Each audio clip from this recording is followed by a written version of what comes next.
Okay, thank you all for joining us. We have reached the appointed hour. The February 9th, 2022 regular meeting of the Yosemite Community College District Board of Trustees is hereby called to order at 5:30 p.m. This governing board meeting is conducted pursuant to AB 361 and YCCD resolution number 21-22.12. Good evening, everyone. We thank you for your patience as we continue to navigate this virtual platform. And before I continue on with the rest of what I'm required to read, I want to acknowledge that this meeting would not have been made possible without the contribution and efforts of some district employees who we very much appreciate and thank for their continuing efforts to allow us to do this virtual platform. And that is Scotty Gonsner, Jeff Schwank, Sargon Yadiger, Tanisha Jackson, Kimberly Gibbs, and Graciela Molina. Without their help, this meeting would not have been possible. So thank you all very much. We welcome the board members and others who are participating via Zoom. Please be advised that everyone participating via Zoom video or call has been muted with the exception of the board members, student trustee, and the chancellor.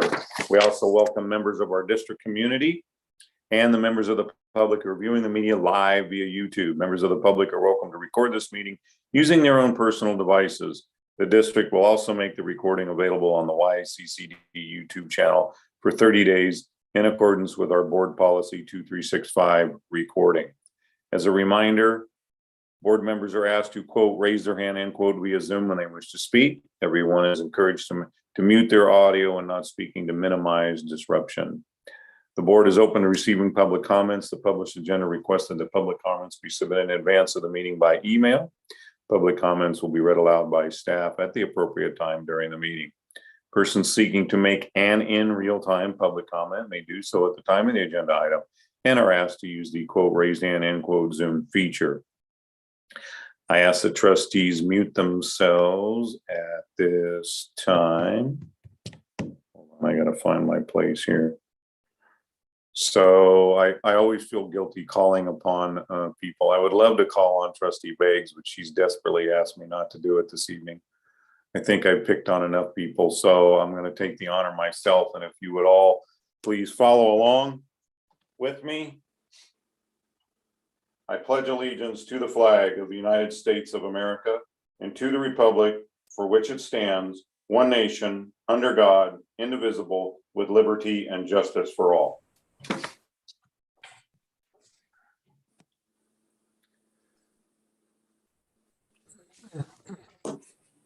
A roll call establishment of quorum. I would now ask the board stenographer to conduct the roll call for attendance. Thank you, Chair Garrett. Trustees, in addition to confirming that you're present, I'll ask that you respond to the 3 questions listed in the agenda, which are, can you hear me well? Were you able to hear the proceedings on this end until now?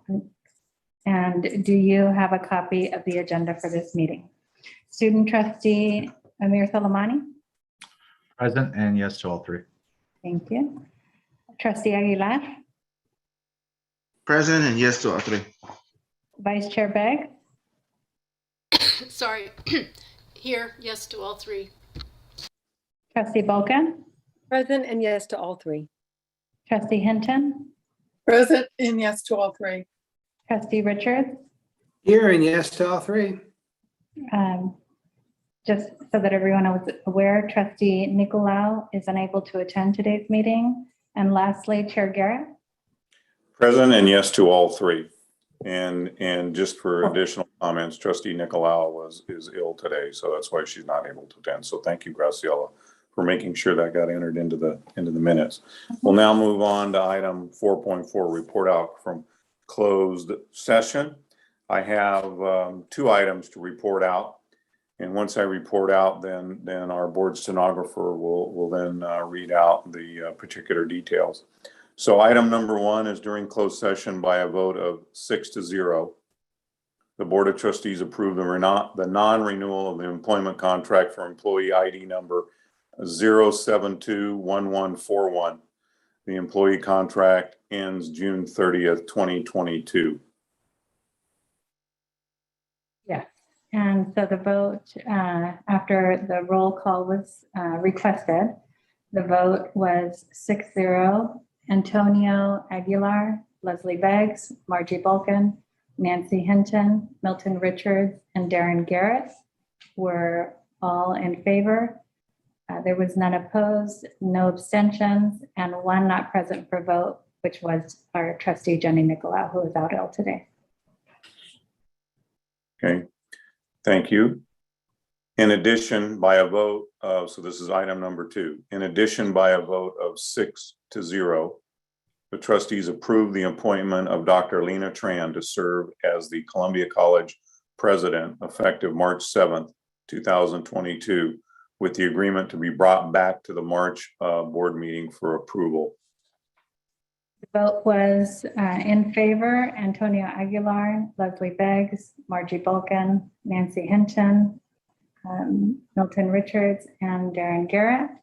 No opposed votes, no abstentions, no one not present for the vote, only one absence by Jenny Nicolau. Both motions carried. Okay, and there were no further report outs from closed session. 4.5, changes in the order of business. The board reserves the right to modify the order of business in a manner that it deems appropriate by consent of the board.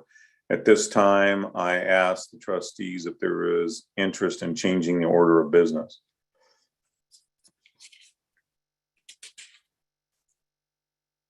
Okay, seeing or hearing none, we'll move on now to item 4.6, which is the approval of the minutes of the January 12, 2022 Board of Trustees regular meeting. I'll give my fellow trustees a moment to review and then entertain a motion to approve.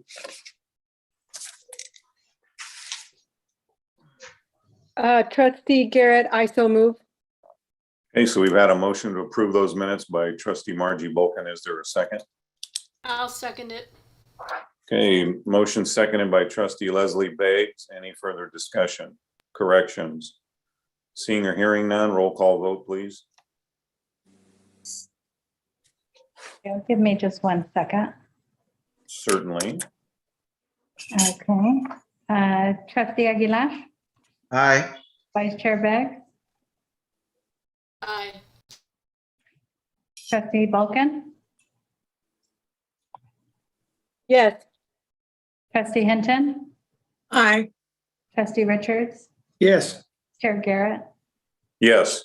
The vote is 6-0, motion carries. Okay, we'll move on now to item 4.7, public comments. At this time, I ask the board stenographer to first read aloud any public comments received via email and then introduce any real-time public comment requests. Please note all email correspondence relating to this meeting will become part of the board minutes. So, Chair Garrett, there were no public comments requested in written form. We do have a raised hand that we were informed of in advance of the meeting that is interested in speaking. Debbie Partridge. yes, hi Debbie, go ahead.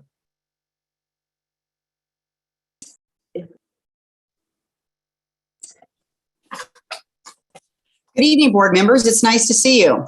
I really would miss my YCCD family. For those of you who don't know me, my name is Debbie Partridge. I worked at Modesto Junior College for 40 years and retired in July of 18. I had held several classified positions at the college, and I also was involved in CSEA. Over the years, I developed many lifelong friendships, and I still meet and speak with many current staff. I also tune into the YCCD board meetings and board finance committee meetings because I care. While I am no longer working there and no longer representing the classified staff, I still have much love and concern for the district and all the people who work there. Knowing how scary it is to speak up when you are working there, I felt compelled to speak now. I'm coming to you as a member of the community where I pay taxes and I vote for board members. I am also speaking as a retiree of the district who no longer has a voice in decisions at the district that could directly affect me. It is sad and I'm sure demoralizing for current staff that the summarizations of the board meetings continue to state how dire the budget is for the district. However, hidden in those reports also shows a salary increase for this admin or another. How do you explain that to an employee who comes to work every day and works hard? Oh, and by the way, the board is working toward requiring contributions to medical benefits. Let's call that what it is. It's a pay cut. The staff will continue to work with students on a daily basis, need to keep their attitude and outlook positive, which is very difficult when there's no fairness and a lack of appreciation. I spoke many times about the morale of staff, and I don't think the board actually understood. While I was working there, it was difficult to share atrocities without backlash.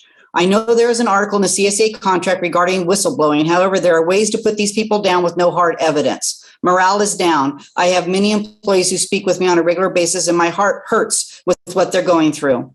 Medical benefits are a high concern for employees and retirees alike. Many people seek employment at the district for the medical benefits and the deep desire to help students. When I was active in CSEA, every year we would conduct a survey of priorities for the staff. Overwhelmingly, it always came back that medical benefits were top priority. There were many years that we negotiated to have the district continue to provide a plan where the premiums were covered by the district over a pay raise. As you can see, district-covered medical benefits are high priority for many. Numerous employees across the nation are leaving their employment. We don't want to give our employees another reason to leave. We need our dedicated and caring staff to serve our students. On October 1st, 2021, I sent an email to 2 YCCD board members after viewing the September board finance meeting. I was concerned with the talk about dipping into the district's irrevocable trust fund. I thought I knew the definition, but I looked it up to make sure. And I pronounced it incorrectly, irrevocable. It is not able to be changed, reversed, or recovered, final. I know that the former Vice Chancellor of Fiscal Services fought hard to build that trust fund up, and it was never intended to get dipped into. I received no response from either board member. Lastly, I had a yard sign for one of those members on my front lawn. I'm beginning to regret that decision. Please do better. Thank you.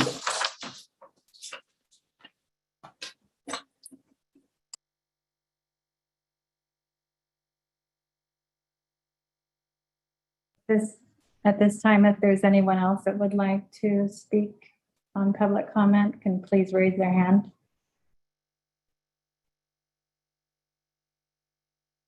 It doesn't appear to be. I'll leave it to you, Chair Fay or Chair Garrett. You're muted.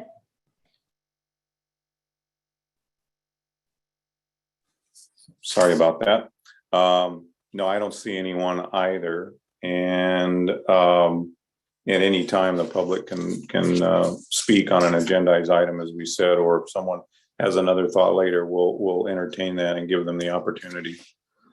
Okay, we'll move on now to Board Finance Committee report 5.1. So the Board Finance Committee met on this past Monday, February the 7th. We had the typical agendized items, which were the quarterly report for the district finance position. We had the FTES update report, and we had our district position report, which is all standardized items. We had the also on there was we had a discussion about the student debt payoff. And I spoke up, and I'll just comment here that the one thing I think the Finance Committee and this board made clear was that no Fund 11 or general unrestricted, which is from local taxpayers, be used to pay off student debt. We started that discussion with both of our internal staff and with our auditors. And the message was, yes, we could use HERF and CARE dollars for that at 100% to write that off. At the 11th hour, our auditors came in and we were told that no, you can only write off that portion that was that occurred during the COVID emergency declaration, hence what HERF and CARE dollars were specifically allocated for. Where I was disappointed was the fact that I wish that the district had come back, in my opinion, and updated the board, that there had been a change in the auditor's opinion, and that we ended up spending over $900,000 of Fund 11 money to write that off. And as you know, a lot of those were that were on that list were out-of-state residents, and I don't think that's fair. Whether we ended up getting a change in opinion from the auditor or not, I just didn't think it was fair that we should have been updated again on what was occurring and the change of direction with respect to the auditors. That we should have weighed in a little bit on that. So then we had a discussion about our out-of-state tuition rate, and that I believe is on the agenda for this evening, or will be brought back for the board for discussion to lower that rate from the statewide average down to a lower amount, again, to attract students back into our district. So I think I covered everything. Trustee Richard or Trustee Aguilar, do you have any further comments as you sit on the finance committee with me? Okay, that's all I have to report on that. Any questions or discussions in regards to that? I'll just make one final comment that the FTEs are still tracking down below. It's interesting that our head count is high, but the amount of units and or classes that those individuals are taking has gone down. So we don't know specifically what's causing that. It would be interesting to find out and in getting information from our student population to find out what's driving that. But for the finance committee, and I'm sure for all of my fellow trustees, the concern is that going forward, what happens when our state apportionment drops down because of our new lower average. Trustee Hinton? You're muted, Nancy. I'm sorry. I realized that as soon as I started speaking. Sorry about that. I was wondering if there's some way that we can find out on the FTSs which ones are in-house, coming to campus, and which ones are via Zoom. Because I'm wondering if the students are preferring one way or the other and not getting enough of a selection in that area. So if we could find out, I think that might be helpful. Yeah, I think that was part of our discussion, is just to break down the data, if that's a possibility, and see what's going on. So hopefully we'll get that here in the near future. So with that, I will move on now to, I think it's back to you, Nancy, 5.2, the Board Policy Committee report. Okay, the board policy met on Monday. And we did a first reading, which you all had in your packets. There were a few changes, and there's no action taken tonight because it was a first reading. There was one in there that I would like to see if the board has any comment and they can get back to me, is on the vaccination or the proof of not having tuberculosis. If that's the only one we want to ask for, or if we should take a look at that further. And we didn't take any action really on that one. And Trustee Beggs, because it was a short meeting, because it was only the first reading, was not able to make it for the meeting. So we will look at the comments again next week, bring it back as a second reading. At that time, we will ask for action. So thank you. Okay, any further questions of Chair Hinton for the Policy Committee? Okay, seeing none. Thank you, Nancy. We'll move on now to 6.1, presentation, repopulating enrollment plan updates, Columbia College and Modesto Junior College, and EOC update. So I'll leave it to the persons that wants to go first. Thank you, Mr. Chair. It probably makes good sense to have our health professionals at both colleges to give us an update, or and then we can follow up. Thanks, sir. Hi, everybody. This is Amy Arabaran. Let me turn my video on. Good evening, Chancellor Young and trustees. So Lorene and I are here once again, providing COVID updates from our respective counties. Next slide, please. So COVID-19 cases and hospitalizations are on the decline, as you can see on this top left graph. You can see that Omicron was surging in the end of January and peaked at that time. In mid-November, when I presented, the case rate was around 23 per 100,000. So although case rates are on the decline, we're still considered a high transmission county with 75.6 cases per 100,000. So we're about even with where we were last January during the Delta surge. The hospital census statewide is still over capacity.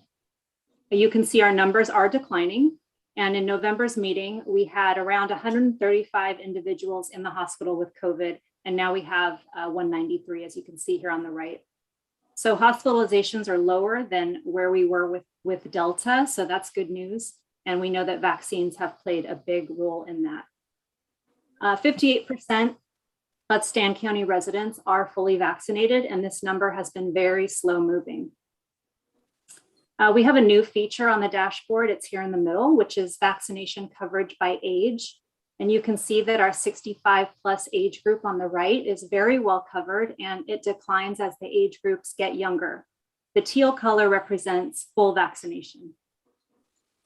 We've lost over 1,500 community members from COVID, with 4 deaths reported yesterday. State data shows that hospitalizations and death are highest among unvaccinated individuals and lowest among boosted individuals. The majority of cases in our county are from Omicron, and persons infected with Omicron can present with symptoms similar to previous variants that we've seen. And Omicron generally causes less severe disease than infection from other variants. The presence and severity of symptoms can be affected by vaccination status, the presence of other health conditions, age, and history of prior infection. So even if only a small percentage of people with Omicron infection need hospitalization, the large volume of cases could overwhelm the healthcare system.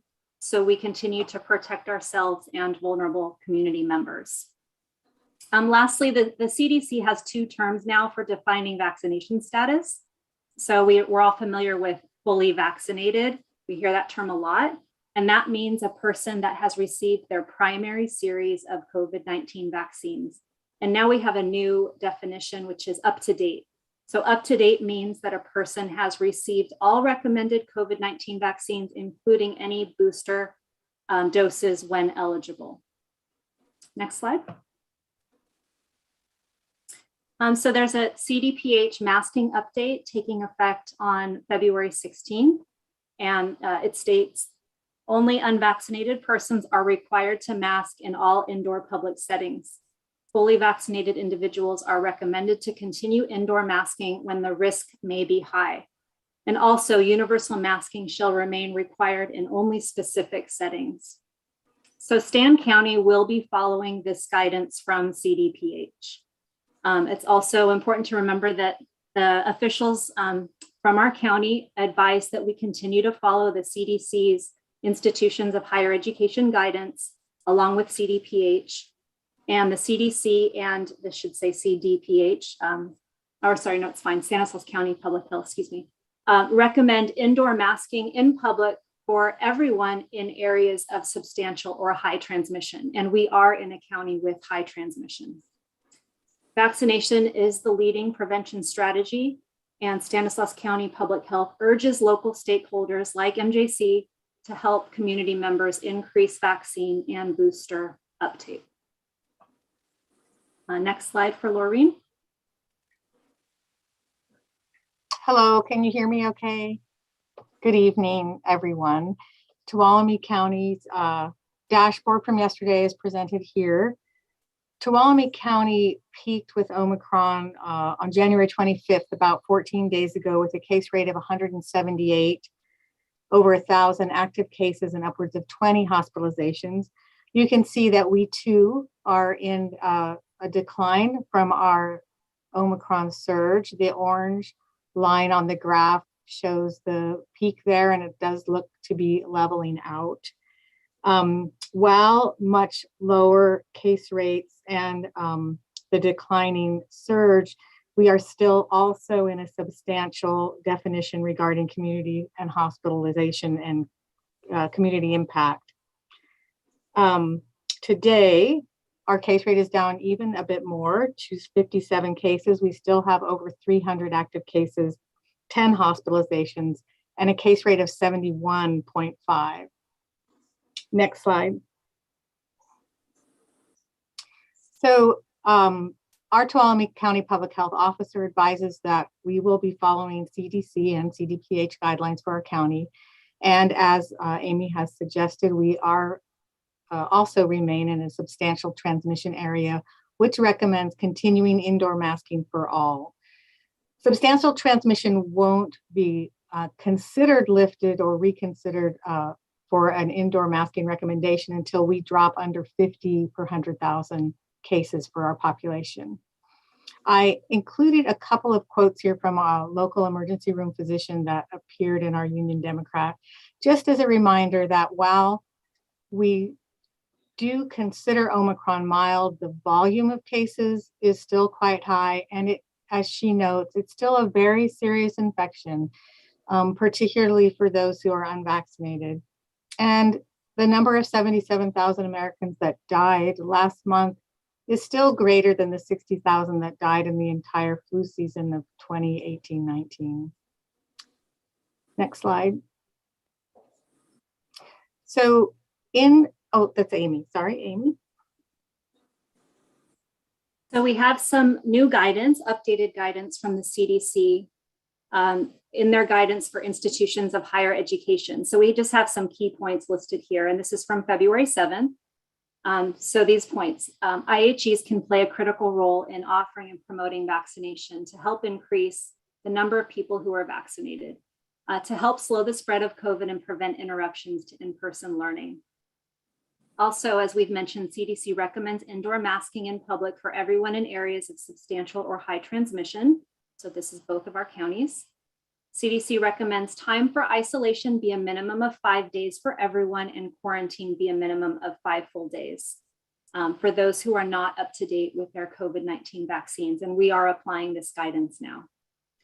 Updated guidance to remove specific excuse me, let me repeat that. So this new guidance actually replaces what was previously written, which we presented on before, where we had IHEs where everyone is fully vaccinated, and then guidance for IHEs where not everyone is fully vaccinated. So it's more of a comprehensive guide for all. Next slide, Lorraine. The last piece is just to also highlight recommendations from all the public health institutions, CDC, CDPH, and each of our counties, and that's to promote vaccination. And I would say, especially to those who've already chosen to vaccinate, and it's particularly because of the quarantine and isolation guidelines. What we're seeing is that students who have decided to vaccinate but are not yet boosted still have to comply with a minimum 5-day quarantine, which takes them out of class. So if we can promote boosting and full vaccination, we're going to lessen our impact on in-person learning. On the right, we just show that from the CDC January 21st studies, vaccination does decrease case rate and markedly by 20 times decrease our daily death rates. And that I think concludes our report. Thank you very much. Okay. Excuse me, Trustee Hinton. Yes, thank you. Thank you for your report. I just had a question, and either one of you can answer, is how do you know that it's Omicron and not Delta? I mean, the tests are the same, and how are the results coming out so fast that it's one or the other. Lorraine, I can mention that in our county, it just depends on when those tests are genetically sequenced. So genetic sequencing will tell you which variant you have and which variant is present in the sample that you were given or that you gave. So not all of the tests are sequenced. So it just depends on the test that they're using to get their data. I know in our county and in most counties, a certain percentage of every test that are sent in are genetically sequenced. And 10%, 15%, it depends. And that's done on a weekly basis. So you can see the shift of Delta versus Omicron taking up the majority of the cases. So it's from genetic sequencing. And it also, some of that surveillance is done with wastewater testing. I know they're doing that as well in our county to know how widespread it is, which variant it is. Trustee Beggs. Yeah, that was my question too, because in our fully vaccinated and some halfway boosted family, we're having a COVID party here. And we had the test done, but we have not been told, whether it was Omicron or whatever. And I was curious, when they do this genetic testing, do they go back to the person who is positive, or do they just not tell us and just use it for their own statistics gathering?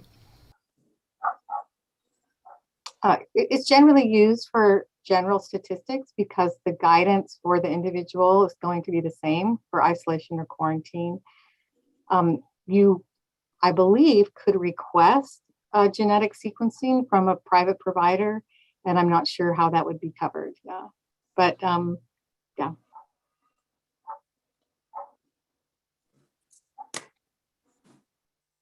Okay, well, Lorraine and Amy, thank you both very much for keeping us so well informed. Any further questions for either one of those two experts in our local area? Okay, thank you both again. GH or Santanu? Thank you very much. I'll just make a brief report from Columbia College based on the presentation that Lorraine made. We have not seen much of a huge issue as far as COVID is concerned amongst the staff and faculty and administrators at Columbia. We have been sustaining a lot of everybody. Not everybody, but majority of people you can see they're wearing their masks indoor and outdoors, and that has been very comforting for us. Regarding the enrollment, as I have reported prior months, we are running about 50% on-campus face-to-face courses right now. We are planning a minimum of 60%, pushing to probably 62, 63% of courses in the fall to be in face-to-face modality. Now, you add to that another 12, 15% that are correspondence for our prison population. That brings us down to about 20 to 25% on online and remote modalities for this fall semester. Before COVID started, the pandemic started, we were running about 10, 12% online, and the demand from our students was more than that. So it seems that combination, we might hit the sweet spot to have about 60, 65% face-to-face, 10, 12% in correspondence, a little bit of a continuing and contract ed, and then the rest of it would be online. So that is the plan that we have for the fall semester. I can share with you that our enrollment is about 18 FTEs above this time last spring. We are very, very happy about that. Our head count is up by almost 400 head counts. However, because of that difference, our efficiency in the classes are lower. So there are fewer FTEs per section, but still it is a great stride towards normalcy. Now, we can attribute that to the both Free for Me and the incentives that we have provided to the students, and we thank you, board members, for supporting us in that. And finally, I would like to, they say the little train that could. We are the little, our men's basketball team is the little train that could, little basketball team that could. We are, our record is 20-3 statewide and 6-3 in conference. We are going to go to the playoffs, and because of our record, we are going to be, we have a bye on the first round, and then we will be hosting a second round game at the college on March the 3rd at 7 p.m. And depending on how well we do over there, we will be going into state tournament, which is going to be held on March 11 to 13. I must take this couple of seconds to really congratulate our coaches, our athletic department personnel, all the way from our director to our trainers and coaches and those who take care of the players, and our players who have maintained their grades, and they have been so successful on the court. With that, I stand for any questions. Thank you. Any questions for GH? Other than to say, way to go, Columbia College basketball. That's right, go. I think you've laid the challenge down to your counterpart at MJC. So Santanu, I think you're up next, sir. Go Jumpers. Go Pirates. MJC women's basketball team, 19-3 record, defeated the #1 ranked team in the state. That was Delta College, who was going 22-1 going into the night at home Tuesday. That's yesterday. Congratulations to head coach Rachel Finnegan and the Pirates. Scoreline 72-61. Top that.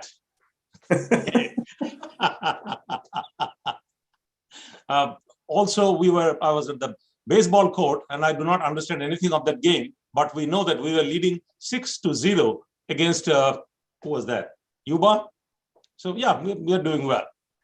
On the enrollments front, we have, as a trustee Garrett talked about 1,100 additional students this semester. That's about almost 8% more students compared to last spring. Great number. I wish there was an 8% jump in FTES also, but that is not the case. FTE is probably about 2% or so. It's a little bit difficult to predict at this point of time because of the positive attendance and the late start classes that rolls in, but we will see that. Although I have to say that all the people that I meet across the state, people are talking about decline. So in a decline situation, if we can hold on, I'll be happy with that. And we have some increase, that's some positive ray of hope. In addition to that, this 1,100 additional students that we have, if we can retain them and if we can help them re-enroll in the next semester and going forward, that would be a big victory for us in terms of gaining our enrollment in our strides. Thank you for the trustees for that campaign. MJC is Free for Me, which we conceptualized last year when August, we started thinking about it. We didn't have any data of how this would work. So thanks for trusting us. And that campaign has really delivered results that was conceptualized, developed, and implemented from our team. That's that in the enrollment. In terms of classes, we have about 80% of the classes, some form of online or hybrid at this semester. About 20% are purely on-campus class. Some of the classes that we have brought back are in the CTE areas. But importantly, what we're noticing was our fill rates are substantially more in our online classes. Now, in order to figure out what should be our course offerings going forward, that is summer and fall, we did ask the students, we did conduct a survey of the students, went out to about 27,000 students, 10% response rate without any incentive, which is pretty decent, about 2,700 responses. Almost 80% of the students still indicate they want some form of online classes. I have had personal conversation also and attended some of the student discussions in CCLC conference, what is this? And this is kind of dichotomous. On one side, students are saying that we would prefer an asynchronous class because I can study at my time of convenience. It can be late at night, it can be midday, depending upon my work. At the same time, students are saying we do miss connecting with each other. So that's a two different spectrum. You want an asynchronous class, you want to connect with each other. If we look at that, probably what we are looking at is not connection within the classroom, but connection outside the classroom. And in our reimagining of the campus, that's something that we have to think about, that are we going to treat the campus as a hub where students come and gather, and we facilitate that gathering in some way. Now, what's that some way? That can be service providing. That can be, we can provide places where students can come do a study in groups. They can have some questions answered, provide some facilities like printing. Those are the things that can be creative. A creative area that we're looking at as part of our Applied Creativity and Community Transformation Institution, in collaboration with another organization called Solve CC, engaging students to solve real life problems from the community. So if the students identify the problem in the community, not just general problem, but which can be solved from the academic perspective, take that, provide the solution. And that's one platform that brings the students together, also brings the industries and students together. Because what we notice in some of the data parts is on the educated portions of a population of the community, there are three parts that we talk about in an educated force. One is abilities. That's a physical ability. Can I lift 50 pounds? We are large in that area. Second part is skills. Can I do electrician's work, plumbing work? We have somewhat there in that area. Can I have a higher level skills? Like, can I do a fiscal analysis? That's the third, or better than skills, that college level skills. And that's where we fall short. So how do we bridge that gap? How do we bring the students? That's our challenge going forward. But I'm optimistic about the future semester. We can plan well and go ahead and see how we can get students in certain areas. Questions for me? Questions for the MJC president? All right. Santanu, thank you. Thank you very much. Chancellor, do you have anything to add in regards to this? Trevor. No, thank you. Trevor, I believe Trevor has an update. Trevor has an update. I was getting to that. Thank you. Trevor? I'll make it quick. I think a lot of numbers have been thrown your way already, and that was my intent to give you some numbers. I want to talk about the on-campus testing, which is for employees and students. So as you're aware, we began testing in the beginning of January, and to date, we've conducted over 16,000 tests at both Modesto with the primary number, as well as up at Columbia College. With that, we've had 934 positives for a positivity rate of 5.81%. So definitely lower than the state average. And we've started to see those numbers decrease. So since February 1st, we've conducted 2,127 tests with 71 positives for a positivity rate of 3.34%. So definitely coming down as it relates to students or employees coming to campus who are getting their weekly tests. As we're aware, we've struggled to get supplies up to Columbia College. We did receive a batch, which still only represents about 50% of our initial order. We have a second order that hasn't even been filled in any way by the vendor yet. So although we struggle to get the supplies due to the shortage, Columbia was able to conduct their baseline testing in just the last couple of days, and their positivity rate was 1.19%. So definitely a lesser concern for Omicron being present on the campus at Columbia compared to what we're seeing at MJC. Both colleges continue to evaluate the services. MJC has been assisting students by changing the hours of operation of testing, which we feel has benefited students. We know that testing was long lines in the first week, and now it's gotten down to the lines are essentially non-existent. So Our processes have improved and are going well. So again, we'll continue to have this conversation about what we're seeing with testing and results, and we'll keep you updated. Hey, Trevor, thank you very much. Any questions for Vice Chancellor Stewart? Okay, seeing none. Henry, anything further?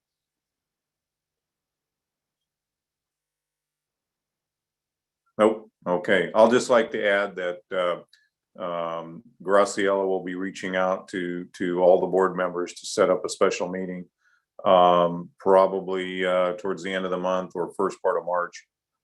We made a commitment to both our internal and external community that we would hold this meeting to determine, look at the data, see what's working well, what's not working well, where we could have done things better, and look at our resolution. And because we need to be on the front end of this, we need to share data with all of you and the community, and look at what our plans are, what our plans are for the fall semester. We've got to start planning early rather than later. And that's just a good strategic operational aspect, and it's fair to all of you as well. So look for that meeting announcement, more than likely the first part of March. So we'll move on now to item 6.3. No, excuse me, 6.2, presentation, Modesto Junior College resource requirement for doubling the size of the MJC nursing program. And I believe we're going to have Martha Robles, Dean of Allied Health, Family and Consumer Services, MJC President, Dr. Santanu Bonaparte, and Vice President of Instruction, Dr. Jennifer Zella. Yes, good evening. I will take the lead on this one. And of course, I have Dean Robles and Dr. Zealot with me. So we will keep this short and leave some time for question answer.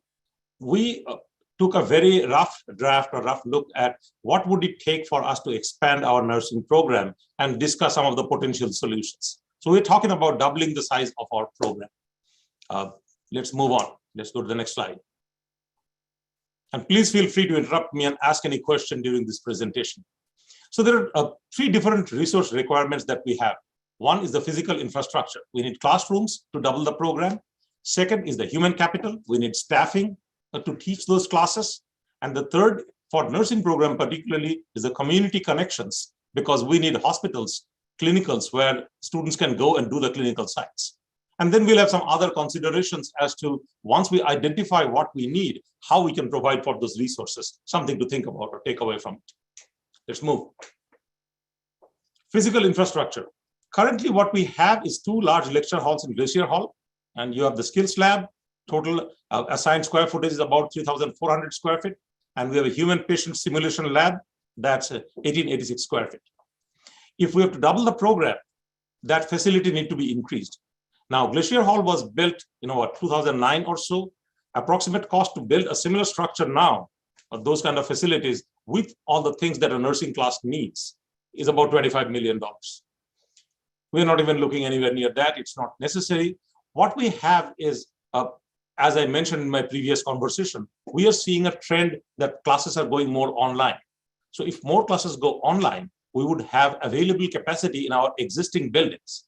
And if we repurpose John Muir to house additional skills lab and the human patient simulation lab, or HPSL, this is a very rough estimate. It can cost anything between $4 to $6 million. Now, mind you, this is a one-time expense. This is not going to be recurring. So whichever way you want to look at it, whether we say if it happens to be $6 million and it's valid for the next 20 years, then you spread out that cost. And that cost is not looking with as many zeros as $6 million, but it becomes more like a $30,000 a year or something of that sort for 20 years to add into that volume. Supplies and equipment, that would be more not necessarily all recurring, because some equipments have a longer than 1 year shelf life. Some supplies would be less. And we can get into the fine strands of where these expenses are. Now, when we say extreme rough estimate, is because when we repurpose a place, assessing all of the needs, like their HVAC needs or special equipment for nursing needs, that would be finely cutting that the whole number. So whether it's going to be towards 4 or it's 6, once we know that, yes, we are going for this, we will do the project costing and go for that. Let's move on. On the human capital or staffing, we have considered two different areas of staffing. One is for the nursing program itself, and the other is the pipeline, that is the prerequisite courses that lead onto the nursing program. We have to increase the capacity in those courses also. So you would see that's identified as current and current prereq and future prereq. So 220 students are in the program. And when we're talking about 40 students to 80 students, the 220 throws everybody off, because 40 students times 4 is 160. Why do we have 220 students?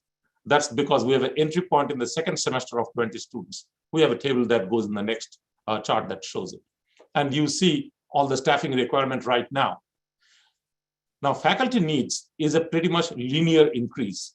It is not like an administrative need.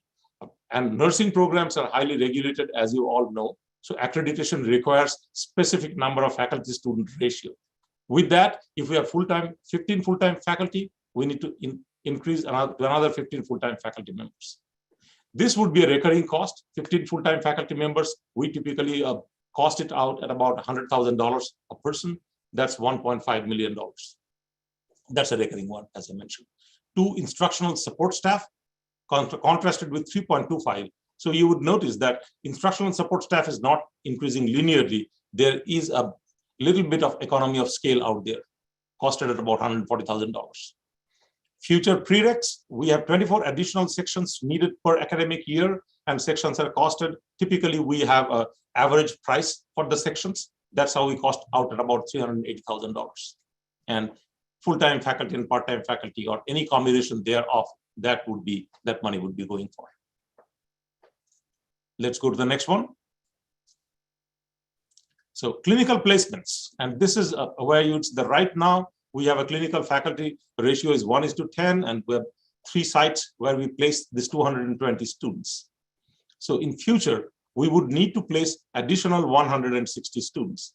And the table breaks up how we arrive at that number of 160 students. That's one area that we have to connect with the community hospitals and see where our clinical programs exist. It's not an issue of costing. There is no monetary need needed out here.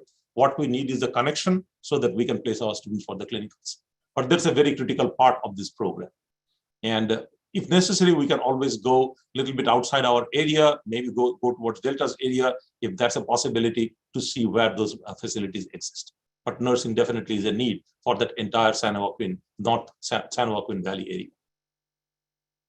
Let's move on to the next one. Staffing. Now, when I mentioned that 15 full-time faculty members in nursing, $1.5 million. There are different ways of hiring faculty members. We can always hire the faculty members as part of FON, faculty obligation number. Advantage, we are basically keeping our resources, reallocating our resources. So it's not like $1.5 million is taken out additionally from outside.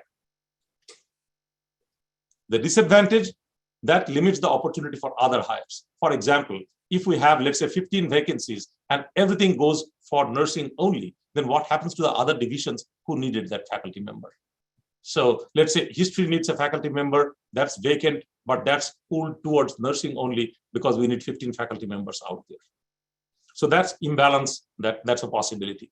So we might be required to go a little bit above FON.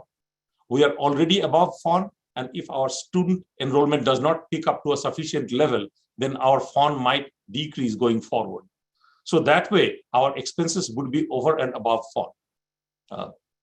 Fiscally, we can consider if state is apportioning more money for the new students, and we are only one of the few colleges to grow, so we can get some part of that money. Other potential solution is a endowed faculty position. If we can have a community is interested in this, if community are interested to endow a faculty position, like some of the 4-year institutions do, that can be one way of funding. But those are pretty expensive. And generally in community colleges, I have not seen very many endowed chair positions or faculty positions, which requires a donation running into 7 digits. So, but again, it's a community need, so we can always talk to the community and see how we can fundraise for that. I think that's what I have here. And I would pause there for any questions. Anybody have any questions? I know this was something that, oh, yes, I was going to call on you, Dr. Richards. So there you go. You're muted, Dr. Milton. Boy, I keep doing that all night. I guess I figured no one wants to listen to me. Yeah. I want to thank you for doing this. I think you put it to real quickly. I think you put a lot of the issues on the table should be discussed. You know, when I first got on the board, I got a lot of calls about the nursing program. Mhm. When I'd go to parties and receptions, I'd hear about the need for nurses. So I can't think of another program that we have at MJC that would benefit more from increasing the size and really getting after it. Now, I think we're also in a perfect situation to do it. We've got great faculty, but a lot of them are retiring. We're out there looking for a director of nursing. I know there's some problems with salary, but I also know that there's some interest by YFA that would allow a different scale for nursing like medical schools do. I know we've got a chancellor that's been through accreditation. I think we've got a very forward-thinking president in Chantilly. And what I think the next step of this is to put together a task force, which I'd be glad to lead. I know Trustee Aguilar has shown interest in it. I also know the chancellor, as I said, has a lot of experience in accreditation. Obviously, some people from the Nursing Society, but there are also some consultants that I could get that wouldn't be overly expensive that could talk about what we might do with the hospitals. And then there's a whole other piece of fundraising where there's nurses, there's federal grants. I believe the chancellor is actively talking with a firm about lobbying and stuff. So I think this is a really good start. I think, you know, when I first read it, I was ready to choke you, Shantanu, because I thought you were just trying to make the cost so high that we wouldn't do this. But then as I listened to you and gave you the benefit of the doubt, I realized, no, you're really trying to do this. And I think that's a positive. But I think the time to strike is now because of the fact that I think we should, and I don't want to tell the academicians how to do their job, but I do think it would be a good opportunity to recruit a nursing director of the program that would really be able to move this forward. Now, whether it's doubled, whether it's tripled, whether it's a little bit more, I think that's important. I got a very nice email today from a member of the nursing faculty who laid out all the things about why this might not happen. But I think a lot of it was because the nursing faculty has not been supported as much. Now, I think you make priorities, and if you had 15 hires, you probably don't want to give it all to nursing school because you might want to have a history professor. But I would also want to look at the value of what the nursing program could do for us as opposed to other programs. So I think the moral of the story is, and I know we're not making any decisions tonight, is I really would like to take another step and quicker rather than later, because of the fact that we're recruiting a new director, a new nursing person, because of the fact that 5 faculty are retiring. I'd like to get this task force up and running. And like I said, I'd be glad to lead it. Those are my thoughts.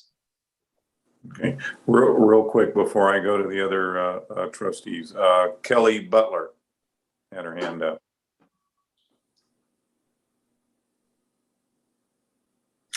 Hi, thanks for the opportunity. My name is Kelly Butler. I'm the director of the nursing program. And thanks for that presentation. I do think that there are opportunities to increase enrollment, but I think that one thing that's really lacking is the involvement of the nursing faculty in this. And it's really a bit demoralizing and disrespectful that we feel that this information and this plan is going on without our input, even when we have asked. Our dean has asked for information, gladly give the information, but we're not small children. And so adults need rationale. And so being asked, what is this for?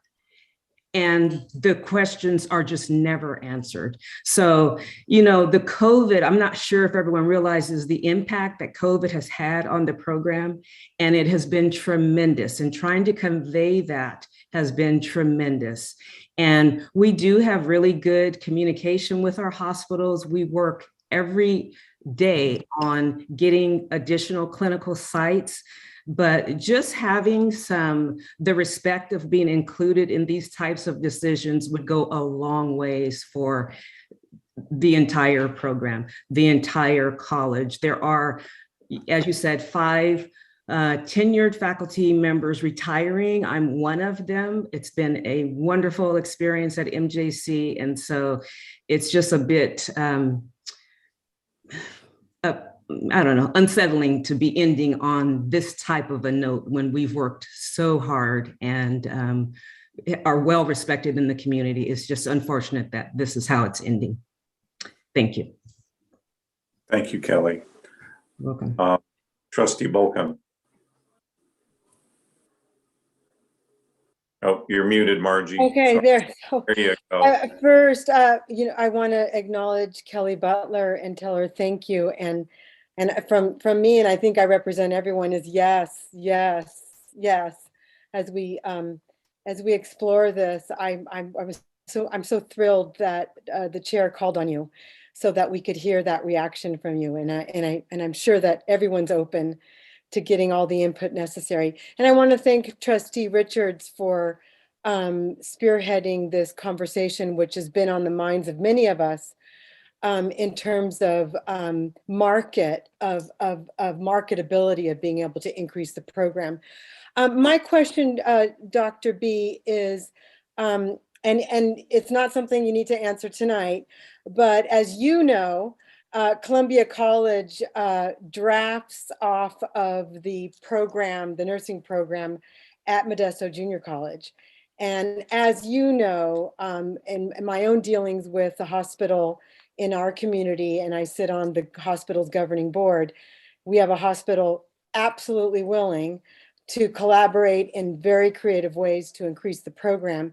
So I'm asking or suggesting that in future conversations, we make sure we're discussing how and in what ways, and taking input from the nursing program, how and in what ways can Columbia College foresee an equal proportionate increase in their program, but also the nuance that Shantanu, I know you've heard this and I've heard it as a hospital governing board member. The way the program works is once you've gone through the program and you're at the cohort at Columbia College, we tend to keep 1 or 2 in our county. So as we look at the requirements under accreditation, how is it that Tuolumne County's cohort program can benefit from our keeping our own, so that we're actually increasing and feeding the need for the nursing shortage that currently exists in Tuolumne County?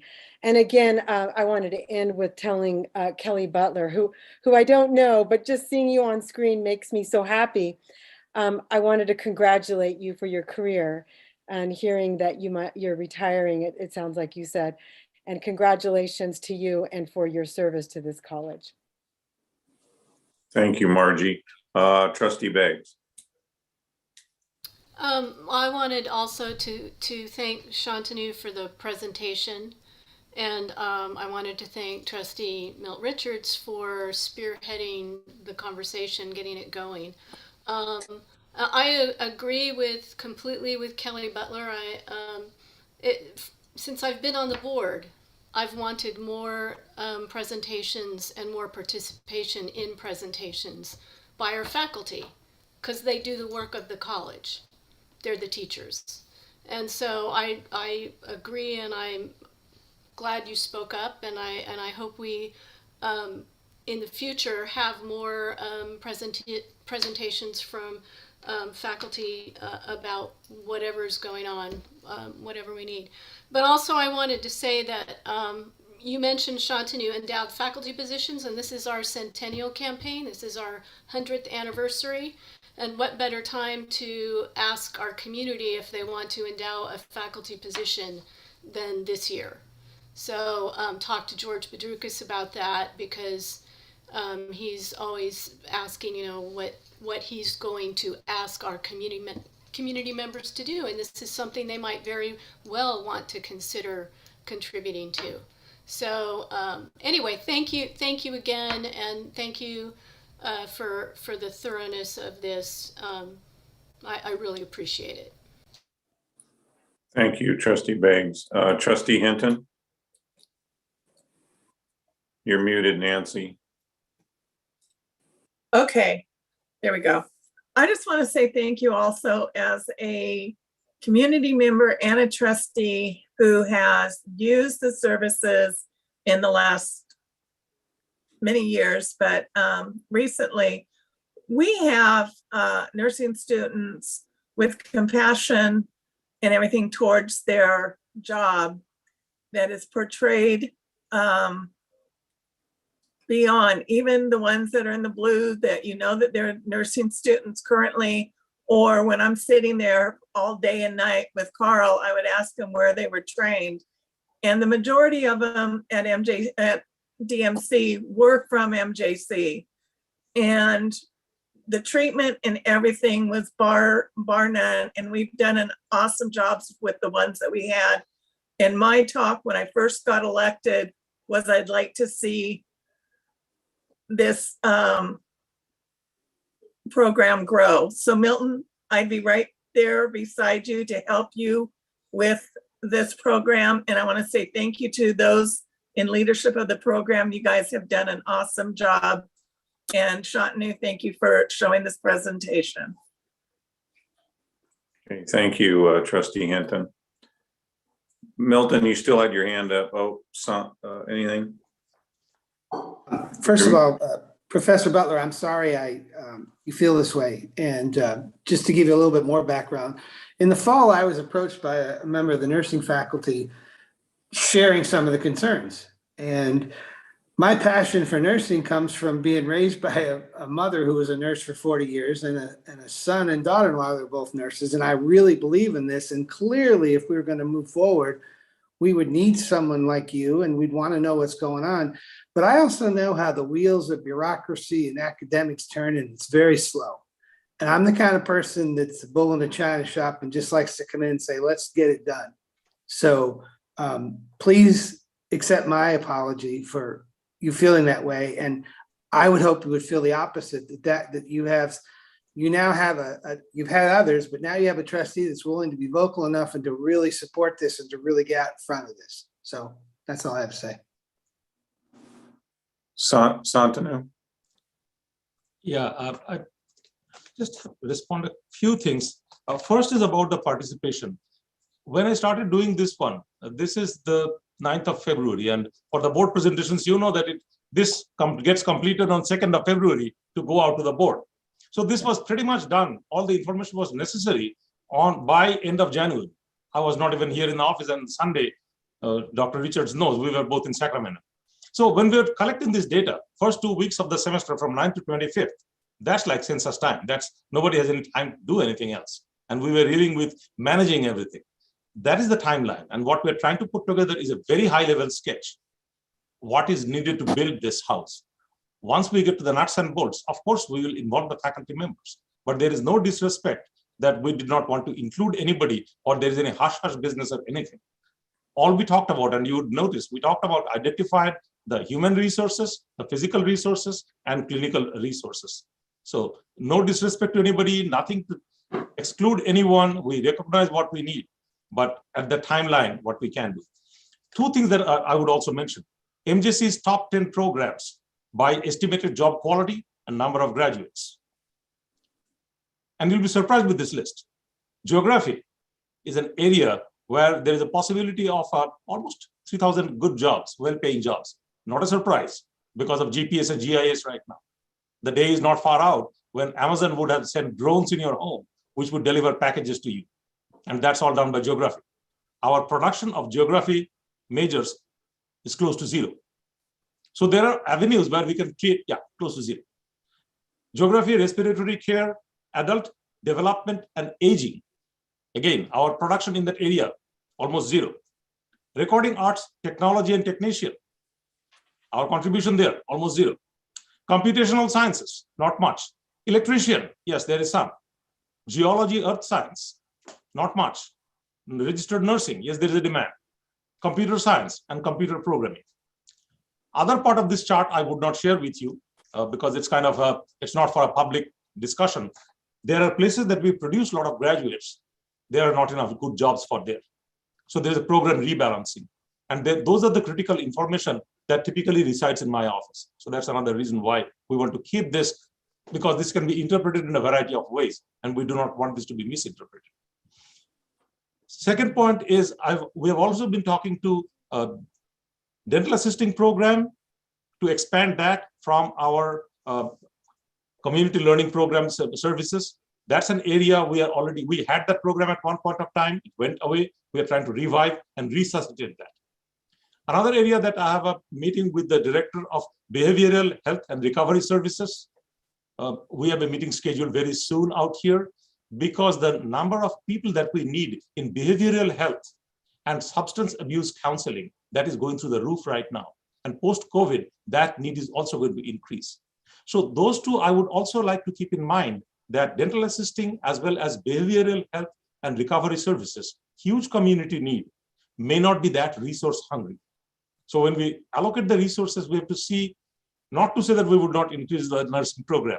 I mean, we are doing all these things to see how we increase this, but how do we reallocate and rebalance the resources that would be necessary? We'll do some hard conversation, but I think this is a good beginning and we are running as fast as we can.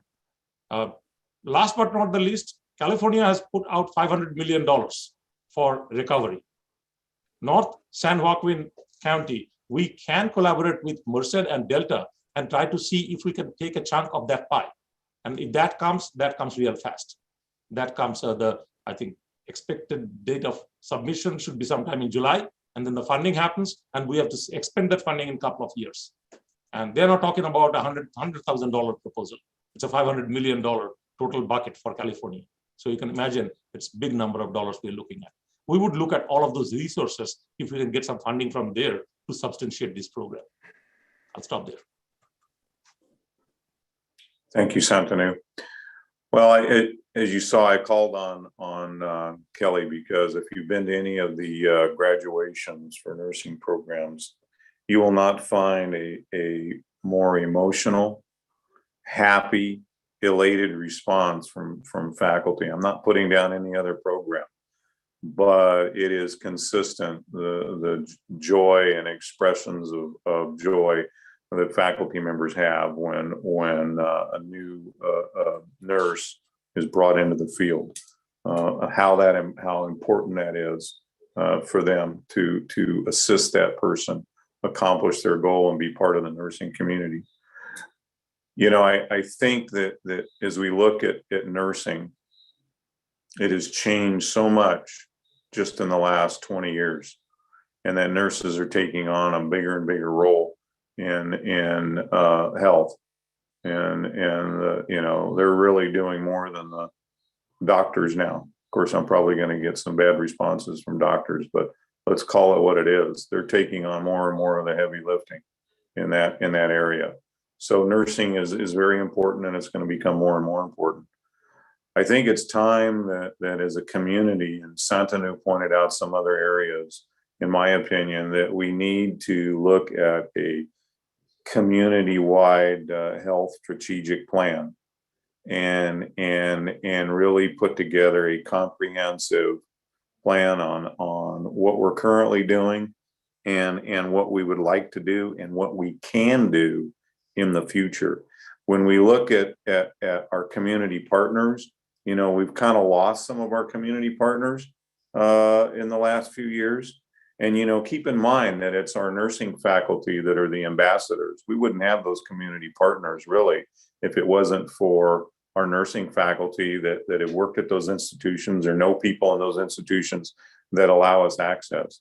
So we desperately need the input from our nursing faculty to put together a plan. And, you know, How do we get new students coming? You know, this is no different than in the world of police officers. You know, my area, they're struggling to get new people in as well and get more and more people to graduate. How do we get more people, you know, more people in the pipeline for community health in this area, nursing? Is that going down to the high school level? Is that reaching out and creating a regional partnership approach where we kind of pool our resources from a regional standpoint?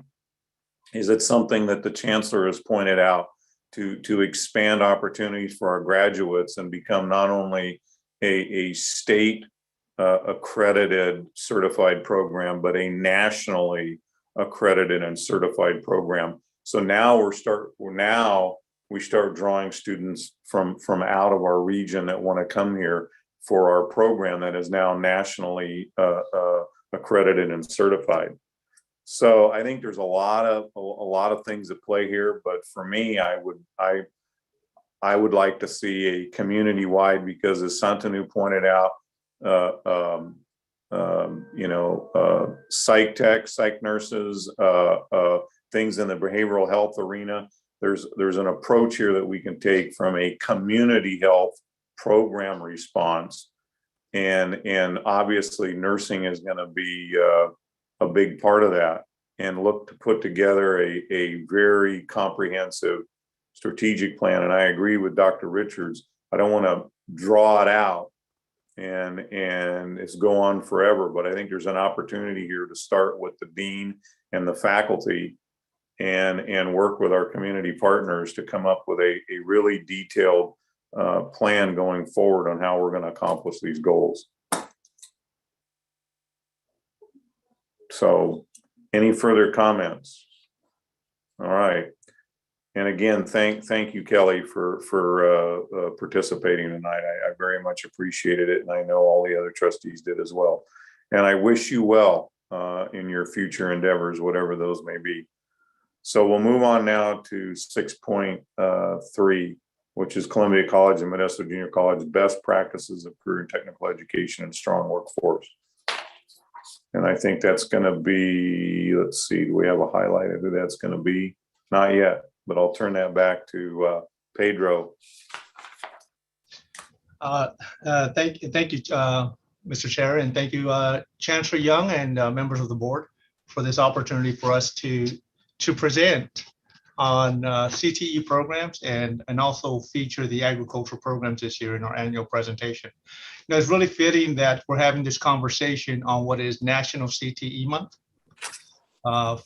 recognized across the United States, and how career technical education programs are interwoven through the institution, whether it is the health industry, which we were just discussing, whether it's agriculture, manufacturing, power utility, transportation, business, information technology. We have all these different areas that we have to navigate through. Today in our presentation, Dean Steve Amador from Columbia will be joining me, as well as MJC students, as we present. And I'm going to go ahead and share my slides. So I don't know if I have access, so I will try to do that now.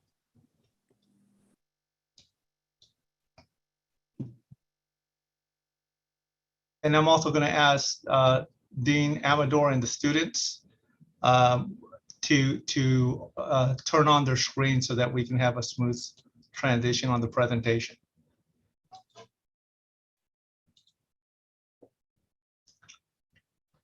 So as I mentioned, this is CTE month, and what we wanted to do is start the presentation with a very high overview to give you kind of context of career technical educations across both colleges by the numbers, and then move it over to the agricultural programs to present on some of the things that they're doing. So CTE by the numbers in 21-22, and these are kind of percentages to allow us to kind of have some context. This is summer of 21, fall of 21 through spring of 2022, where we've been. So percentage of students at each of the colleges that have taken one or more CTE class at either Modesto or Columbia At Modesto, we're at 39%. At Columbia, we're at 42% this year. To kind of provide that context, the percentage of college FTES being generated from career education programs is 28.5% for Modesto and 31% for Columbia College.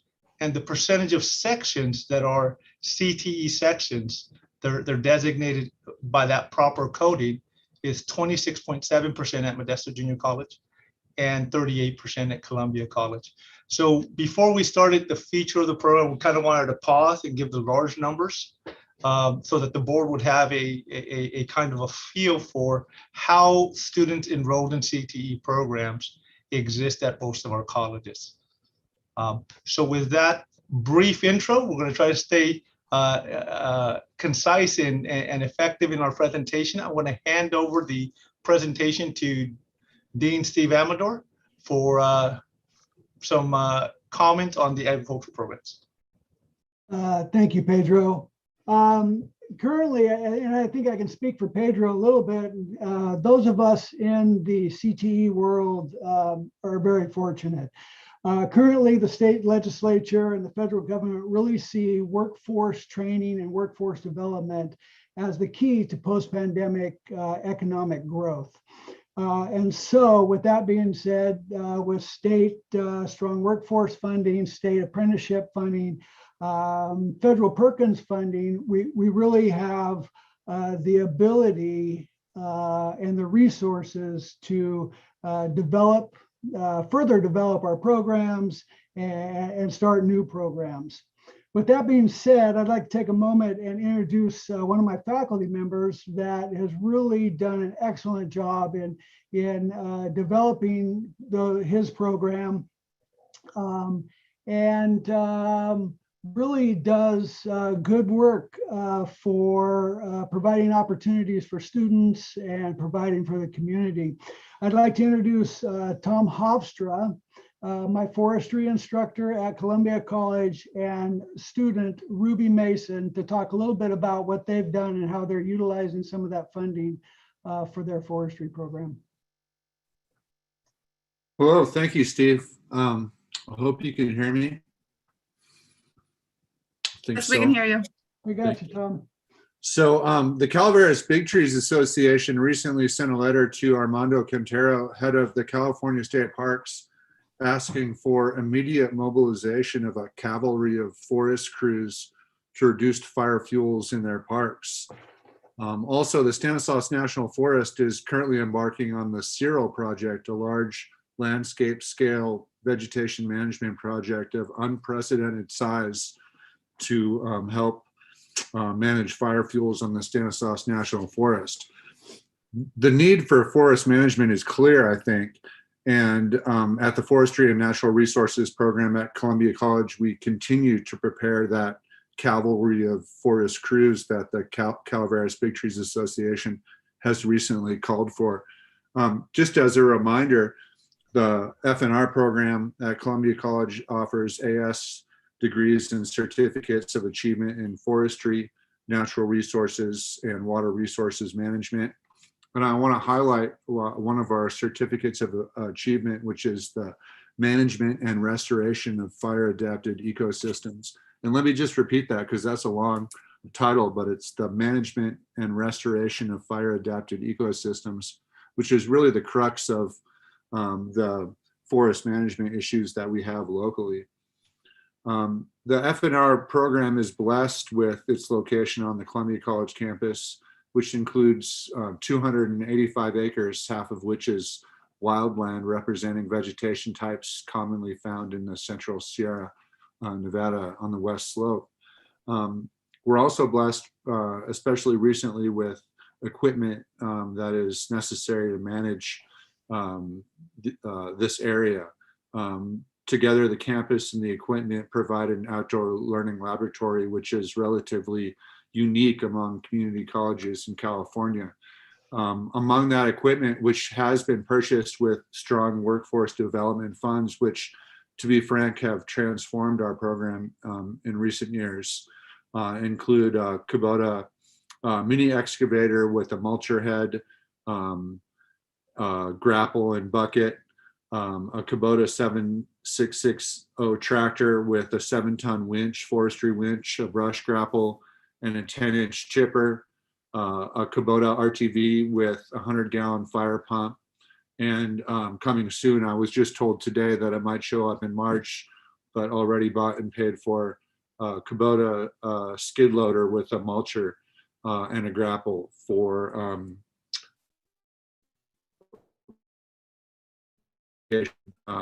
ability.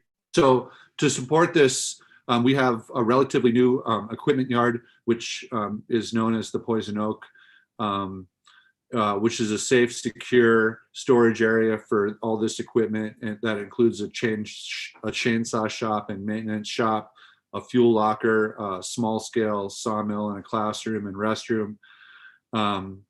And skills that we are developing in the students with all of this include forest planning, such as inventory and surveys, fuels reduction and forest restoration, skills such as hand thinning, prescribed fire, mastication using heavy equipment, hazard tree removal, fire road clearance, trail construction and maintenance, heavy equipment operation, and use of prescribed fire and fire management, plant and wildlife surveys, and small scale lumber milling. This is really a triple win for our students, our community, and our district. The students receive training and job skills. The community receives, better forest management and fire protection, and the district really is getting a benefit from wild maintenance on wildland portions of their properties. So things are going great right now with the Forestry and Natural Resources program at Columbia College campus. And I just want to finish by thanking some people that are very important to our program and getting us to where we have gotten. Corey Stoneham, who's our mechanic on campus that helps keep our equipment running. Of course, Steve Amanor and Brian Sanders, who direct the funds in our direction. Judy Lanchester and Steve Andrade, who are close contacts with our work on campus and work very closely with us on that work. And finally, Jeff Tolhurst for technology and mapping support that is very important to our work on campus. With that, I don't know if Ruby's here, but if Ruby I'm right has here. anything to add, go Yes, ahead. I would like to say how amazing our program is, just not only because it's such an in-person program where you are in the thick of it, you are thrown in and you are getting real life experiences. It's not beating around the bush. And I think that's amazing to have as a college because you can apply it perfectly in real world situations and in jobs. It's also amazing how well the community comes together in our program. I am from out of state, actually, and I've only been here about 1.5 to 2 years in the forestry program. And to see how well this community comes together, not only in our classes, but out of the classes, driven by our in-person, like how well we can work in class. So it's nice to have all of our equipment here so that we can learn and then apply it perfectly outside of class. There's been multiple times people have recommended me for chainsaw jobs, all sorts of stuff, not knowing that this is I've only been doing this for about 1 year. Thanks to the class, I've been able to fly in this program. Thank you, Ruby. Thank you, Tom. If we could change the slide, Pedro, I'd like to take a moment to introduce Juliana Messina and Jared Tanaka, both West Campus interns for the Agriculture Department, and they would like to share their branded beef project with you. Good evening. My name is Jared Tanaka. I'm from Dixon, California, and I'm an animal science major. And so I just want to introduce to you guys our MJC branded beef project that we'll be having.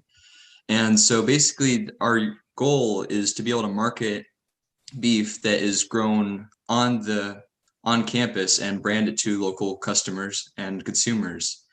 And with the intention that we'll be able to, with the potential to sell it in our own farm store, and as a process of implementation.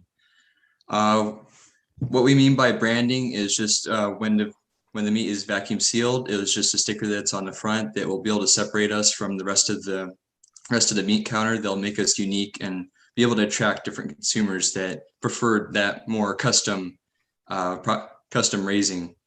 And so then our next steps will just be going into regulations and certifications. Good evening, everyone. My name is Juliana Messina, and I am from Slough House, which is just on the outskirts of Sacramento.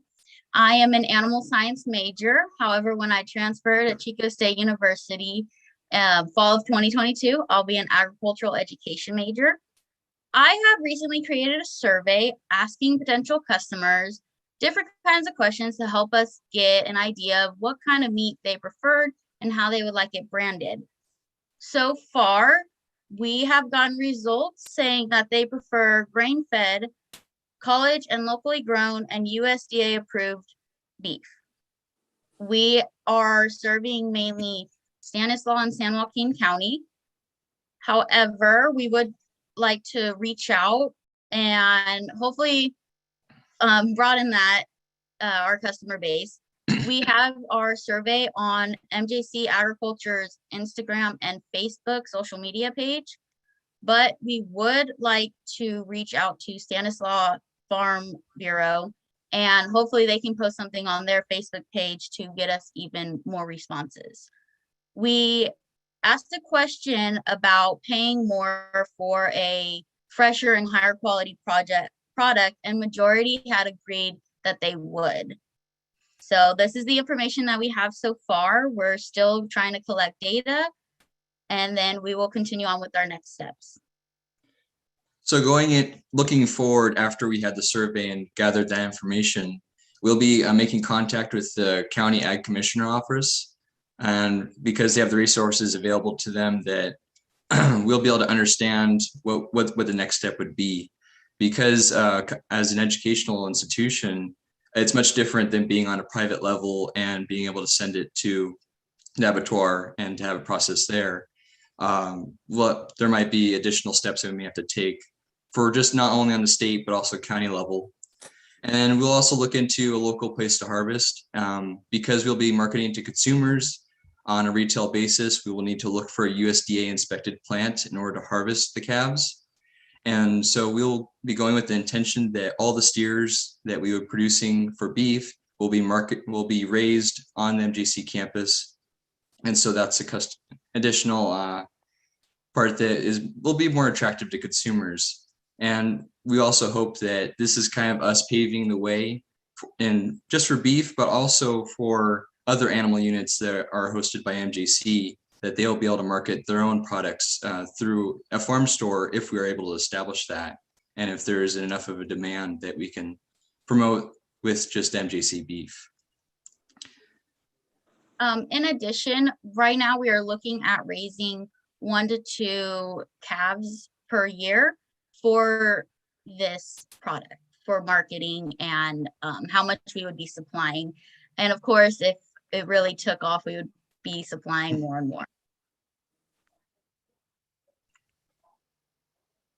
Thank you, Jared and Juliana. I would like to turn it back over to Pedro for questions.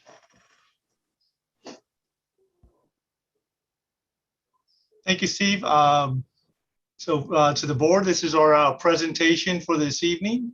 I want to stop sharing my slides. But if the board or members of the community have any questions for us, we're happy to field those. Okay, are there any questions? Well, these are the type of presentations that are near and dear to this board. We really like to see the programs, how they're benefiting our students, how they're having a positive impact on the community, both here and abroad. As Ruby said, she came to us from out of state, so that ought to tell you the type of program that we have and the reputation that we have outside of our own district. So that's amazing. There he is. I don't want to. I think this whole idea of a farm store is incredible. Jared and Juliana, wow. I can't wait for you guys to open up and start selling your product, because I'm going to invite Trustee Bulkin down to partake in the farm store. So Don Borges, hats off to you and your faculty and staff for promoting this visionary idea. And because I think this is exactly what we need to market Modesto Junior College and the district, not only to show the community what we're doing, but the caliber of our students and our faculty that we have, and that we can put a product like this out there for the community to participate in. So, wow, this is great. This is, we always kind of go, oh, another presentation. No, this has been amazing, amazing. And thanks to all of you, but particularly I want to thank on behalf of the board, the student participation. This is what we like to see. This is really, really good. So I want to thank our students for coming forward, for sharing their experiences. So thank you. Anybody have, and if that farm store is on the West Campus, I live close, so I can walk down there and I can buy some stuff and have it on the grill within an hour. So there you go. Any other questions for anybody? And Margie, I mean that you'll get a special invite to the farm store. I say that because if you don't know, Margie Bulkin is a vegetarian, so I just say that to torture her a little bit. I know he's torturing me. Yeah. But can I buy an animal and keep it? No. They're grass-fed, Margie. So the vegetarian part right there, the grass-fed. So, all right. Well, again, thank you all very, very much. This is what we like to see. So thank you all for your participation. We will move on now to 6.4 association reports. And we'll start off at the top with Student Senate Activity Report, Associated Students of Modesto Junior College, ASMJC President Maria Marquez. Maria? There she is. Good evening, Board of Trustees and Chancellor Young. I'm very happy to see you all this afternoon. So I'll start right away with my report. ASMJC held homecoming basketball, where we watched both male and female teams. We had the cheerleaders there. We even had PD dancing with them. We gave out t-shirts and stress ball for the students and attendees. Like Dr. B mentioned, the women team won, and I want to congratulate them for it. ASMJC is excited for the African American Heritage Week and African American Education Conference, as well as the LGBTQ+ Pride Education Conference that are coming up this month. All events are going to be held virtual. So we are preparing great presentations and seminars for our students so they can participate. It is very important to mention that ASMJC nominations have opened since January 10th. We're excited for our students to sign up to participate and be part of ASMJC. The nominations will close on March 5th, sorry. ASMJC also wants to thank Tina Gordon for sharing the Guided Pathways Essential Practices, which is scale of adoption of self-assessment. ASMJC is reviewing this document to provide feedback and suggestions based on the students' needs. This concludes my report. I hope everybody is safe. Please let me know if there's any questions. Thank you, Maria. Are there any questions for Maria? Let me see if I see any hands raised here. No, Maria, thank you very much as always for your report. We'll move on now to Associated Students of Columbia College, ASCC President Ricky Lee Corba. There she is. Hi, Ricky. Hello. All right. Thank you, board, for having me tonight. I just want to say, as the ASCC is super excited to be back on campus and to be having events in person. Like today we had an hour-long planning meeting in person, and it's always fun to be in the same room with all of the senators and just be able to plan and talk to each other without computers and just make things happen super fast. We have a couple events coming up. Next week on Monday, we have a Cupid's Bash with our brand new breakfast club, which will be kind of a Valentine's Day celebration with yard games and a photo booth and some popcorn. And then the last week of February into the beginning of March, we have our wellness week, where each day we will highlight a different pillar of the 6 pillars of wellness. And we're super excited to have the campus community together again, having events in person. And we're just super excited to just get back to some normalcy. But with that, that concludes my report. Thank you again for all the work you do, board. Any questions? Any questions for Ricky? Well, Ricky, we're excited to see all the students as well. So thank you for that, and thank you for all that you do and all the work that Maria does here down at Modesto Junior College. I know everyone appreciates it, especially your fellow students, so thank you again. We'll move on now to item 2, faculty representative of the board, Alan McKissick. Alan? I know I saw him there.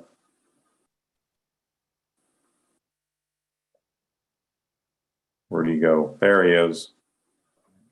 Good evening, and thank you for this opportunity to address you. Since I last spoke with you, I have observed plenty of governance in committee and council meetings, including board committee meetings and personal conversations with some of you trustees. This evening, I want to address what some might consider a background issue, and what, after all, is a business meeting. However, it seems to me to be a critical topic in how well we accomplish our mission. And it is a topic trending more in some of the venues that provided content for your meeting tonight. Today, I was reading an article on the American Psychological Association website, and I was informed that about 84% of Americans report the feelings of prolonged stress. The great majority of Americans surveyed cited the pandemic and political unrest as major causes of that stress. One might think that what is about now 2 years experience with the pandemic would mean that we have developed coping skills. But be that as it may, there's apparently a cumulative effect. And we know the impact of pandemic on US politics has not been all that positive. Such articles and listening to discussions, faculty associations, and my classroom made me reflect about the mental health and its management in our YCCD district. I am somewhat encouraged by some of those discussions.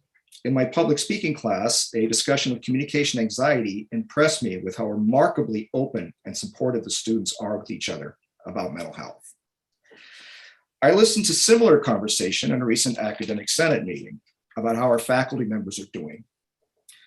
Even if it was not quite as open as were the students, it was still remarkable in my experience. One result is that a task force on support and wellness is forming. Our district outreach for our students' mental health is extensive, and we need to keep extending that effort into the classroom. Our faculty know this. We employees are fortunate to have mental health coverage on our benefits, but how stretched and strained resources are in our region is well known. In our district, we need to keep increasing our efforts in order to best accomplish our mission. In terms of the well-being of our people, the old dichotomy between personal and professional is a fallacy we would be well rid of. I heard one faculty member make a metaphor, talking about how on a plane, when things get to be an emergency and oxygen masks drop down, you are instructed to put yours on so that then you are able to help other people put theirs on. Openness, collegiality, support, and respect in our governance is part of the solution, as is continuing the trend of more openness and engagement about our well-being. I'm hearing such topics touched upon tonight, and I'm hearing that background in everything we're talking about. So thank you again for this opportunity to address you. Thank you, Alan, as always. Any questions for Alan McKissick? Okay, again, Alan, thank you very much. We'll move on now to item 3, which is the Academic Senate Activity Reports, Modesto Junior College Academic Senate President Aisha Saleh. Hello, everyone, trustees, chancellor. Thank you all for your time today. MJC's Academic Senate is hard at work. Faculty have passed resolutions for a smoke-free campus and for more detailed student transcripts for first readings, as well as our SOAA, the Scale of Adoption Assessment, That is a self-assessment of our guided pathways work. We also passed our IEPI, the Institutional Effectiveness Partnership Initiative, in a single read. Much of the work we are doing now reaffirms our movement to schools, which is the realization of the planning faculty have been working on for years. It's really quite exciting that we're moving forward in this way. We have a faculty climate survey going out soon, hopefully by the end of this week, that will give us a better idea of how to support and serve faculty as a Senate, and it will likely contain faculty feedback that would be beneficial for the college administration, district, and board to see as well. So I imagine I'll be presenting on that data here once the survey is completed.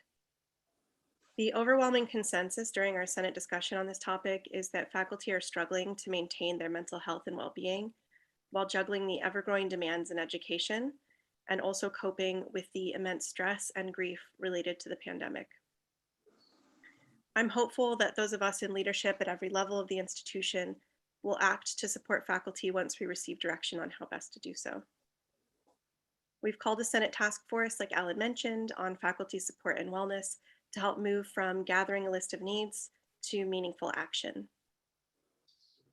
In closing, I'd like to take a moment to acknowledge a tragic loss that our college community has suffered.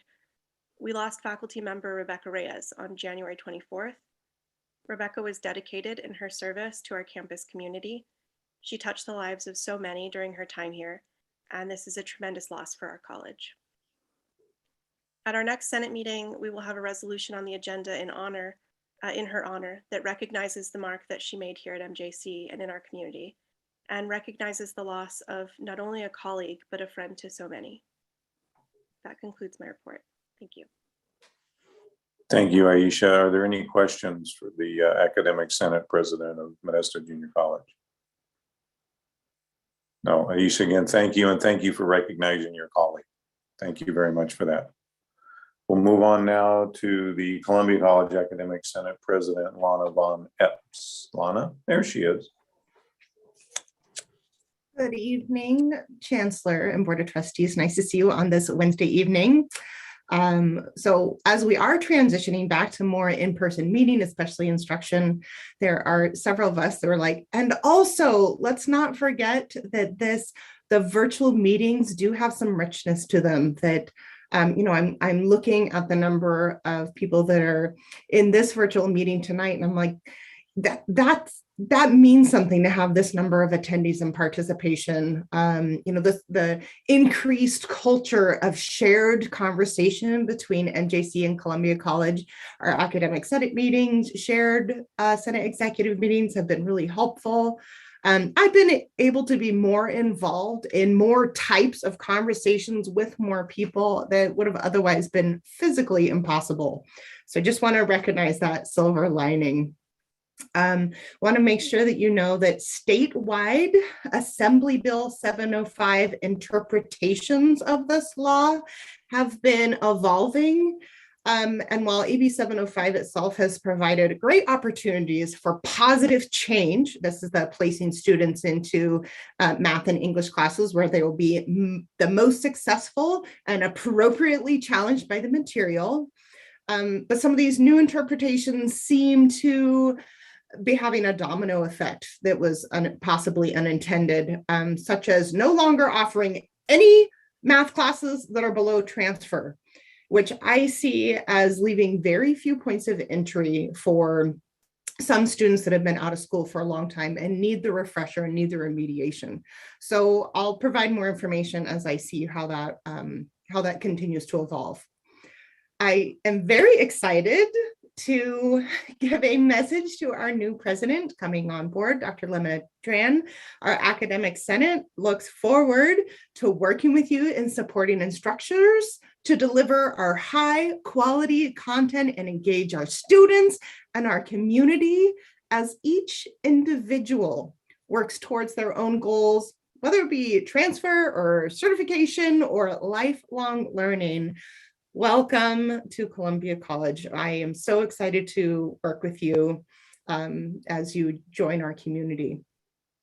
I have a faculty request for the board members to consider a possibility of extending the Free for Me campaign into the summer session. We've seen increased enrollment, and if we can continue that into our summer session, we might really gain some momentum and welcome students who are coming from summer session, which are typically a lot of students who are coming from other area colleges or just out of high school and getting a leap. So that Free For Me campaign could really boost our numbers right when we need them.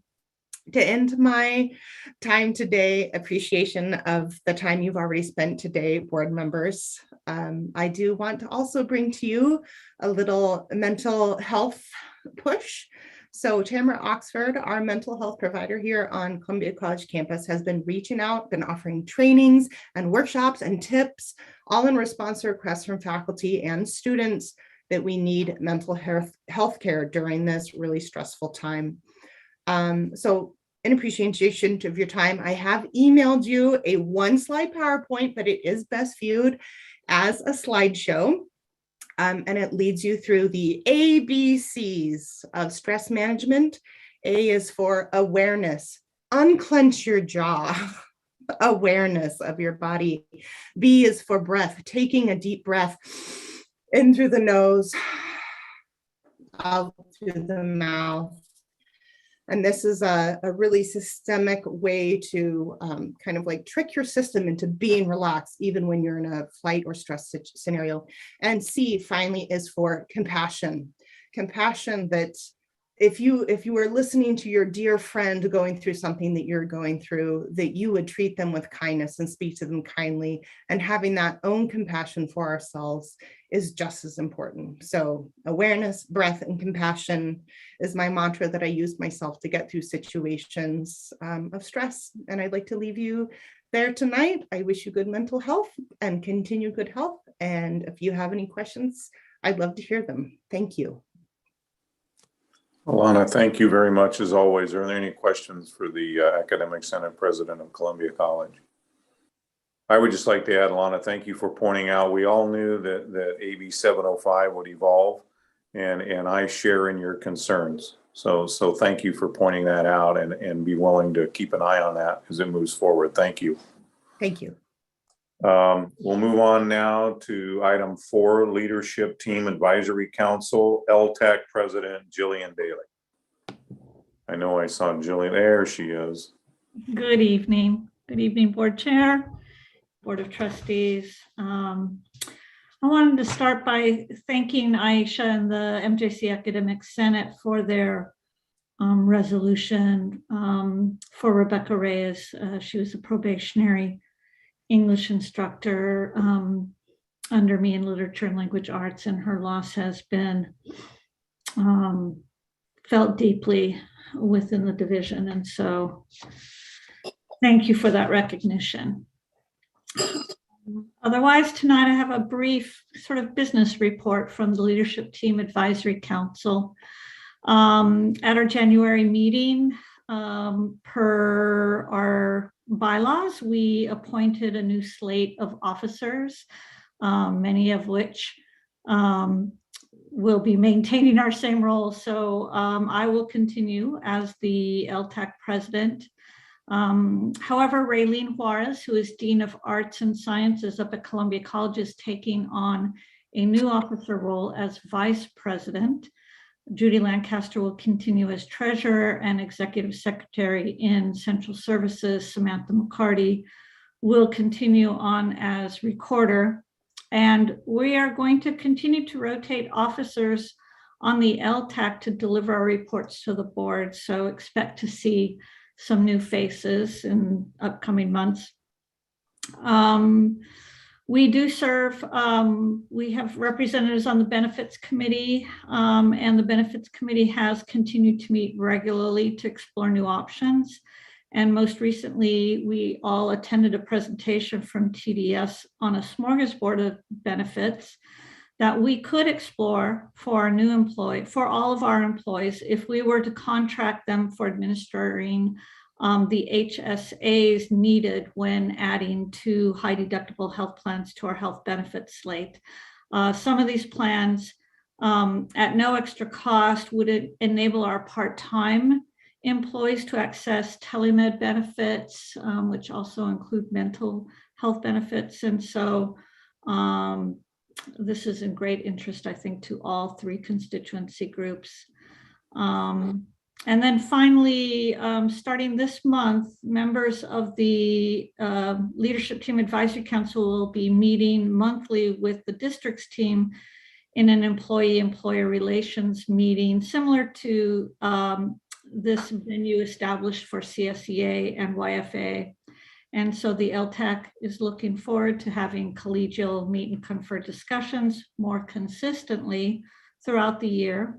And our first meeting will be to review district suggested changes to placement rules for internal promotions. And that concludes my report. Are there any questions? Thank you, Jillian. As always, are there any questions for the LTAC president? All right, again, Jillian, thank you very much for your participation. Thank you. We'll move on now to item 5, Yosemite Faculty Association and the Yosemite Faculty Association President, Dimitri Kariotis. And there he pops up before I can get it out of my mouth. It's a lot to get out of your mouth, Darren. Good evening, Chair Garrett, trustees, and Chancellor Young. Indeed, Aisha and Jillian rightfully touched on the difficult loss of MJC faculty member Rebecca Reyes, who was a quintessential community college success story, one our district should be proud of. She's dearly missed. The discussions and negotiations continue to be thought-provoking and encouraging as both teams move closer to reaching an agreement on benefits. The YFA team remains committed to reaching the ideal deadline, March 31st. I conclude my report. Thank you. Well, Dimitri, that leaves us lots of time to ruin us. So Dimitri, thank you very much as always. Any questions for the YFA president? All right, well, Dimitri, thank you. We'll move on now to item 6, the California School Employees Association, CSEA President, Amy Levitt. There's Amy. Hi, Amy. Good evening, Chair Garrett, fellow trustees, and Chancellor Young. It has been almost 2 years since we first experienced the COVID-19 pandemic. The Chief Medical Advisor for the U.S. President is suggesting that we are entering the peak phase of the pandemic. On behalf of CSEA Chapter 420, we would like to thank the Cabinet for providing the latitude for managers to develop hybrid, staggered work schedules for the classified professionals. Many of us are working virtually with students and fellow employees, even while we are physically on campus. In this difficult time of uncertainties, many have faced some form of financial difficulties, and even more challenging to the mental and emotional well-being of our students, staff, and administrators. It has been discussed and reported out that YCCD currently has the healthiest reserves and fund balance that it has seen in many years. It was great to hear that our district had enough general funds to cushion and cover over $1 million of the student debt. CSEA negotiation team has 2 meetings scheduled for the month of February to continue the discussion for benefits. Now should not be the time to talk about reducing our benefits, the level of coverage, or cost sharing. Classified professionals are already facing rising costs of housing, gas, products, and services that are creating a financial hardship. Fortunately, YCCD reserves and fund balance has been healthy, so we are confident and have trust that the district will be able to afford and offer a better and healthier benefit services. It would not need to put any more financial burden onto classified professionals. YCCD can still provide a healthy work environment so employees can thrive in work and life. Thank you for the opportunity to speak to the Board of Trustees on behalf of CSEA Chapter 420. Thank you, Amy. Any questions for the CSEA president? All right, Amy, again, thank you very much for your participation. We appreciate it. That brings us to 6.5, presentation and updates, Yosemite Community College District Chancellor Young. Thank you, Mr. Chair. I have just 2 items in my report. The first item is an update on the refunding of some portions of Measure E. As you all know, in 2004, the community believed us and trusted us and passed Measure E. Even though I wasn't here, I look at it as it is the district's responsibility to the taxpayers who believe us and trusted us that we take every opportunity possible to save our taxpayers money in the long run. Such an opportunity came along very recently. We were able to refund a portion of Measure E, and in so doing, we were able to save our community, our taxpayers, the very people who supported us,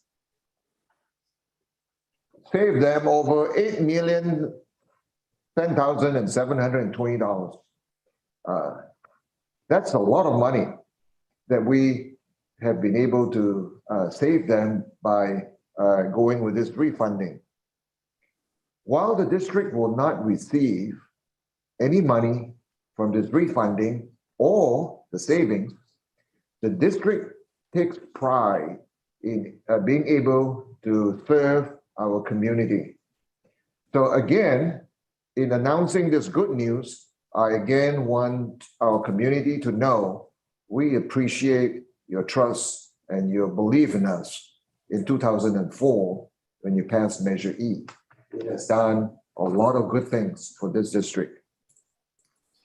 My second item is to announce that nominations for the State Board of Governors Annual Classified Employees of the Year Award is going to be announced from my office very, very soon. An email will be sent out either by the end of this week or early next week asking for nominations. The nominations will come to my office before being processed. I hope we will receive many nominations. With that, Mr. Chair, I conclude my report. Thank you. Thank you, Chancellor Yang. And I'd just like to point out, this is the second refunding that this board is undertaken. And I want to thank our consultants and bond counsel for the timing of it. And it's always tricky. We're watching interest rates and they time the market very well. And we ended up saving local taxpayers the amount that the chancellor pointed out, which is very good. So we'll move on now to item 7 on the agenda, action items for consent. And those are listed on the agenda as items 7.2 through 7.13. Is there any request or desire of trustee to pull any item from the consent calendar? Okay. Chair Garrett, if I may, I'd like to just share with the board an update to the list of students that are expected to travel on item 7.7, which is page 35 of your 107-page agenda. I'm going to share with you the list of students that are highlighted in red. Those have been added to the list that is currently on the agenda. So. Oh, okay. Thank you for that additional. So moved. Okay, so there is a motion to adopt the consent calendar by trustee Dr. Milton Richards. Is there a second? And I'll second that, acknowledging that the correction of 7.7, I'm sure Milton meant to add that as well.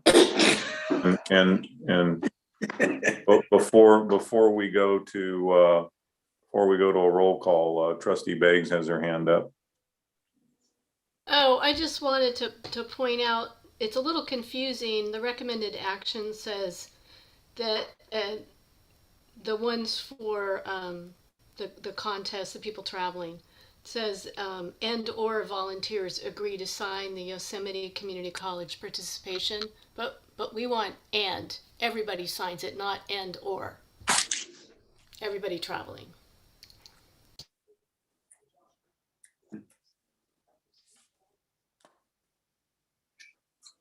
So are you willing to Yeah. amend so Dr. Milton Richards is Yes. amended motion, and trustee Bulkin, are you still seconding that? Yes, I Okay. second that. And thank you, trustee Beggs, for that addition. Okay, thank you, trustee Beggs, for that point of clarification. And before we go to a roll call vote, haven't done it for a while, but we do have a retirement on the consent agenda. And that is for John Zamora, Professor of Community Science, Business, Behavioral, and Social Sciences at Modesto Junior College. I wish Professor Zamora all the best in whatever his future plans foretold, and wish him well in retirement. So with that, roll call vote, please. Trustee Aguilar, Aye. Vice Chair Beggs, Aye. Trustee Vulcan, Yes. Trustee Hinton, Aye. Trustee Richards, Yes. and Chair Garrett. Yes. The vote is 6-0, motion carried. All right, thank you. We'll move on now to item 8.1, Board Policy First Reading. And I'll turn this over to our Board Policy Committee Chair, Trustee Nancy Hinton. Right. Actually, we usually give this to Kimberly, but I can take it if she's not. I always recognize the chair first, and then Thank you, I Chair. know Kimberly will do the heavy lifting for us all. So with that, Kimberly. Thank you so much, Chair Garrett. Good evening, trustees. We do have one change that was recommended from the Board Policy Committee that was emailed to you. This is a first reading, and Committee Chair Hinton did request feedback from the board in reference to, I will give you the number so that you can read that. It's policy 7336 and 7330. Those are both regarding tuberculosis. But I believe Committee Chair Hinton is referencing 7330, which is communicable disease, which only is required currently. So she's looking at feedback from the board. If you can get that to us before, get that to her before the next meeting, which is March 7th. Thank you. You're welcome. Thank you, Kimberly. So we've been given our marching orders by Kimberly. So let's get that. If you have any feedback on those particular policy numbers, please email both Trustee Hinton, and I would include Kimberly Gibbs in that as well, just so Kimberly knows what's going on. Thank you. So we'll move on now to item 8.2, which is the quarterly report on the district's financial condition. And I think that's going to be Vice Chancellor Trevor Stewart and Jeremy Salazar.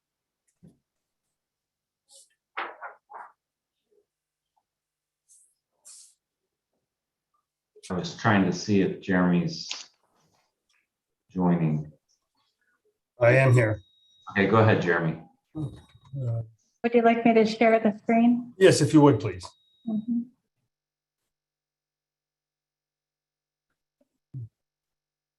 Good evening, all. We have before us the 311Q, which is the fiscal status report that was submitted to the state quarterly. So this is for quarter ending December 31st, 2021.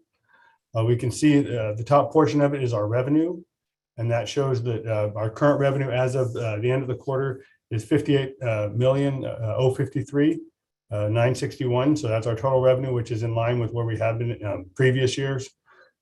Then when we scroll down a little bit further, we see our total expenditures for the year, and we can see that scale up just a little. There we go. Thank you. So we have our total expenditures. We can see in the first column, our total budget for the year is 126,578,073.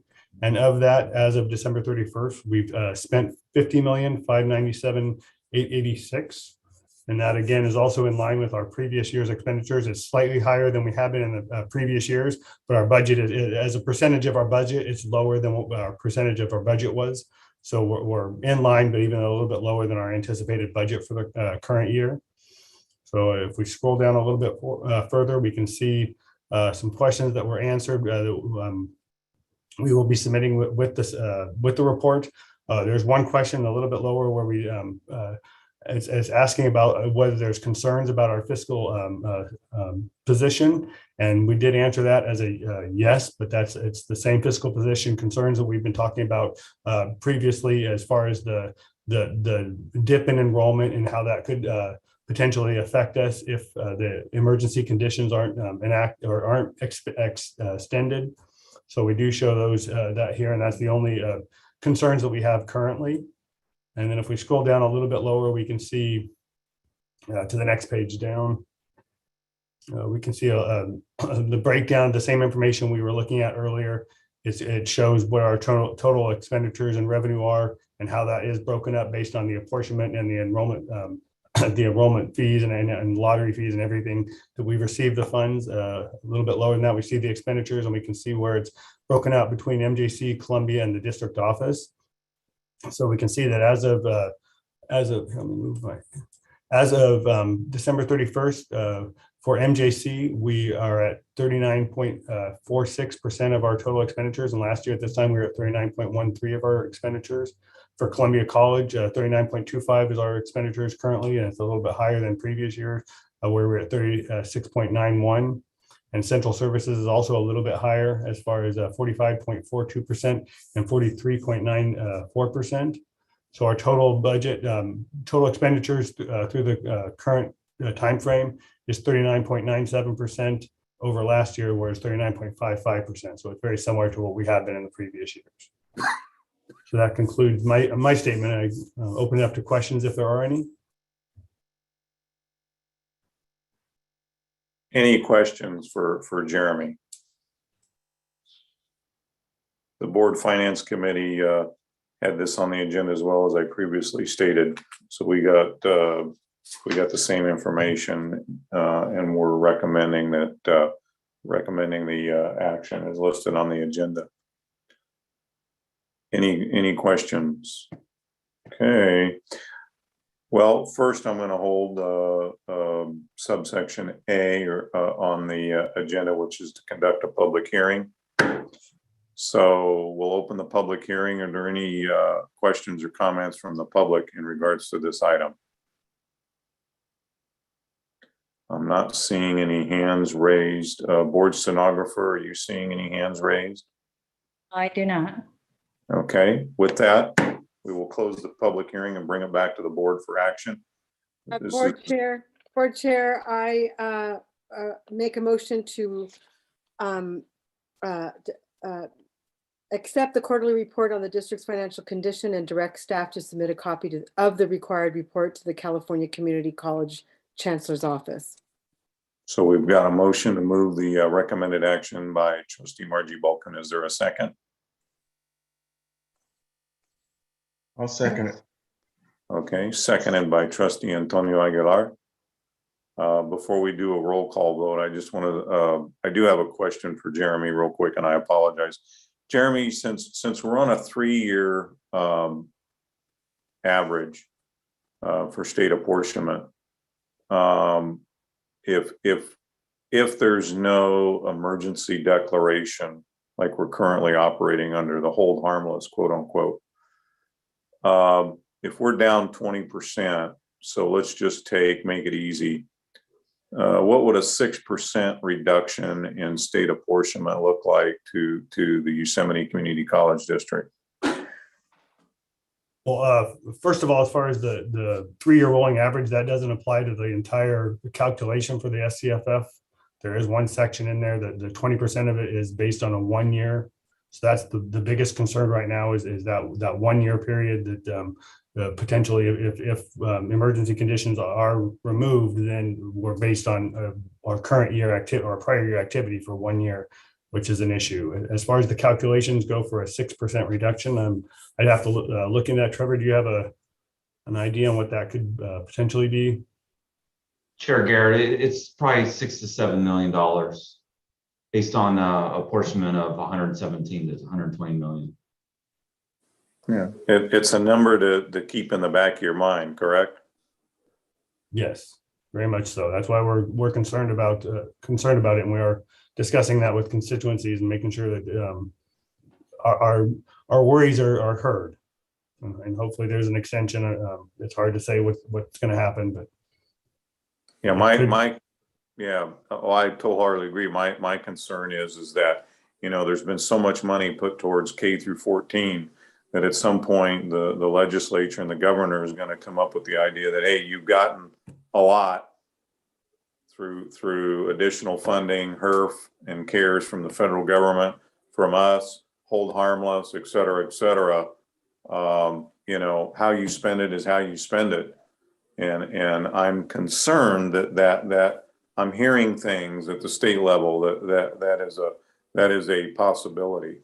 So we need to keep that in mind. So I'll end my comments there and bring it back to board stenographer for a roll call vote. Chair Garrett, Trustee Aguilar, Aye. Trustee Beggs, Vice Chair Beggs, Aye. Trustee Vulcan, Sorry, aye. Trustee Hinton, Aye. Trustee Richards, Yes. Chair Garrett. Aye. The vote is 6-0, motion carries. All right. With that, we'll move on to item 8.3, Yosemite Community College District Resolution 21-22.13, continuing Board of Trustees authority to hold virtual meetings pursuant to AB 361.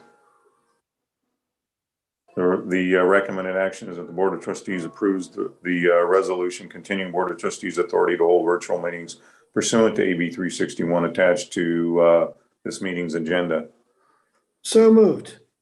Well, we have it first. I'll come back to you. We have our hand raised. Trustee Balkan.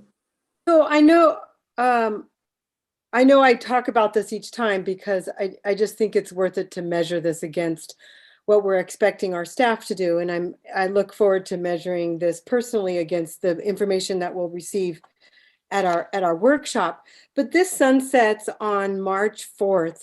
And I will vote to approve this tonight to hold our virtual meeting. But our next meeting is after March 4th. So Graciela, I don't know how this applies if this resolution sunsets before our next meeting, if it applies to our next meeting. Do you understand my question? Yes, when we talked to the attorney, they did say that, if the time, the 30 days, if we had issues with that, we could approve a resolution at the beginning of the meeting to address, any issues with time frame. So the sunsetting. Yeah, it's on the second page of the, oh wait, no, I don't have that date right. I thought it was somewhere in March. But anyway, you've answered my question, at least for our next meeting, to address it at that time. And Trustee Hinton, you have your hand raised. Sorry, I meant to lower it. I was gonna that he got there before me. Well, if you want, there's still an opening for a second. I will second it. I almost got you, man. Okay. All right, so we've had a motion by Trustee Dr. Milton Richards and a second by Trustee Nancy Hinton to approve the recommended action under item 8.3. Roll call vote, please. Yeah, if I may just to point out, I looked back at the resolution for that the board approved.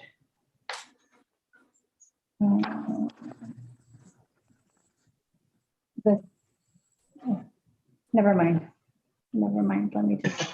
Yeah, I'll just add that before we take a roll call vote, I share in Trustee Balkan that I hope that we, through the course of our workshop and special meeting, we get the necessary information to move forward. And I'm particularly want to hear what the college presidents have to say about their reopening plans and what it looks like going forward. Trustee Beggs. Yeah, I was gonna say something similar. I look forward to this workshop, but this is probably the last time that I'll vote to continue this. I'm just giving you advance notice. Okay, so roll call vote, please.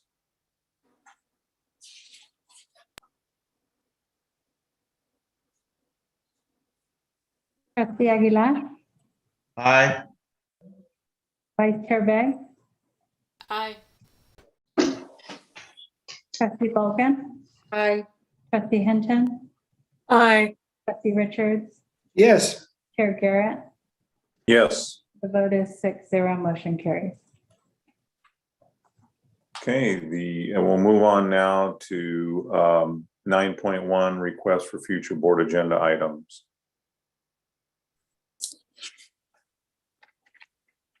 Going once, going twice. Thank the maker. We're getting off easy.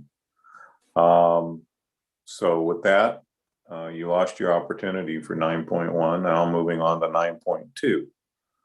Comments from the Board of Trustees, and since we've heard such great things from students, I'm gonna let our student trustee go first.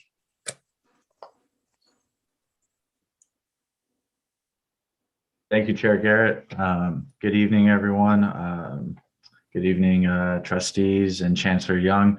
I first want to actually thank Chancellor Young.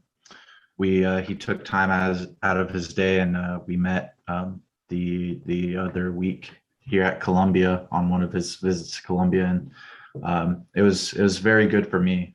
We talked a lot about his experience and discussed more about how how much better and more effective I could be within this role for our students. So that really benefited me a lot. And so I just want to thank you again, Chancellor Young, for that moment.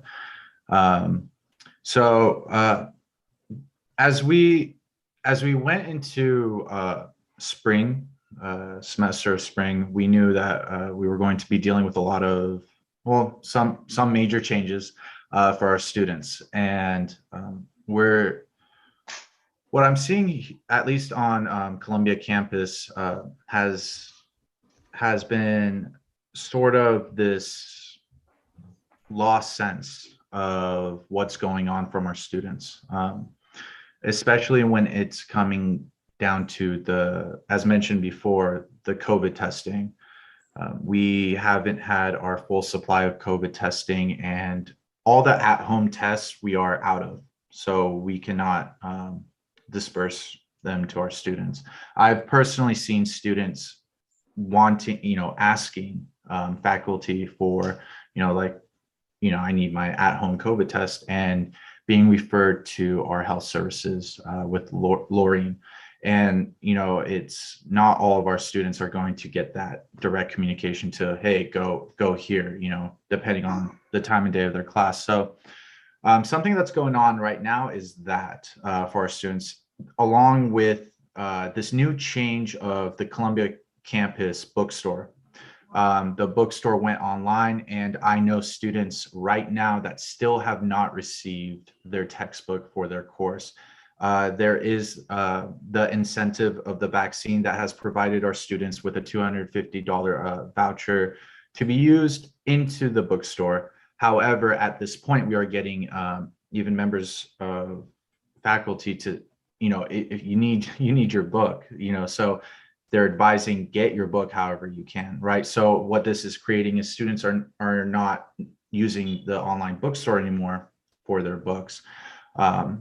Essentially, the reasons why I'm bringing this up is because it's inspired me to think about as we're moving on through these changes that, we take a look at what's working and what's not working, right? We adjust and we keep moving forward. And I think that's really important for our students, especially we don't want there to be this lack of communication to leave them hanging, right?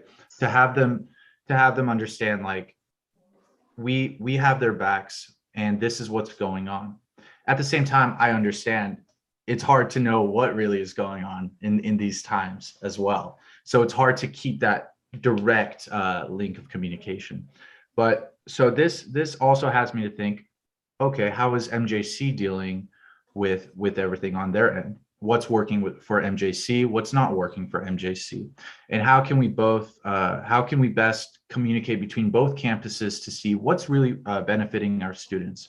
And how can we best communicate in the best form to our students? And so these are some of the things that our students are dealing with. And I think it's important, especially in the position that I am, to communicate with MJC and kind of see, where are the students wanting to, where are they feeling comfortable? Where are they not feeling comfortable? So I think that's pretty much what I have to report. Thank you very much. Chancellor Young, that is at least the second or third time. I know there's going to be growing pains with any type of new functionality, so to speak, but I'm referencing the bookstore at Columbia College, and maybe you can give us an update, not tonight, but maybe provide an update in your Friday report on what's working and what is not working, because I agree, we cannot, we can't have our students without the resources they need to actively participate. So just something to your report on Friday, I think we'll let the trustees know what's going on. Thank you. Let's see, who do I pick on next? Oh, let's go with Leslie, I think, since she's, suffering near death. Since I'm between coughs right now. Yes. No, I'm not going to have a report today. Just I appreciated hearing from everybody else, and I hope everybody else stays healthy. And I look forward to the workshop next month. Thank you, Leslie, and I hope you and your family get to feeling better. I just can't imagine that can't be fun. So we appreciate your participation. Let me just tell you how fun it is, because not only is it COVID, but we have a stomach flu chaser going through here. Wow. Okay, I don't have anything else to add to that. So, Margie.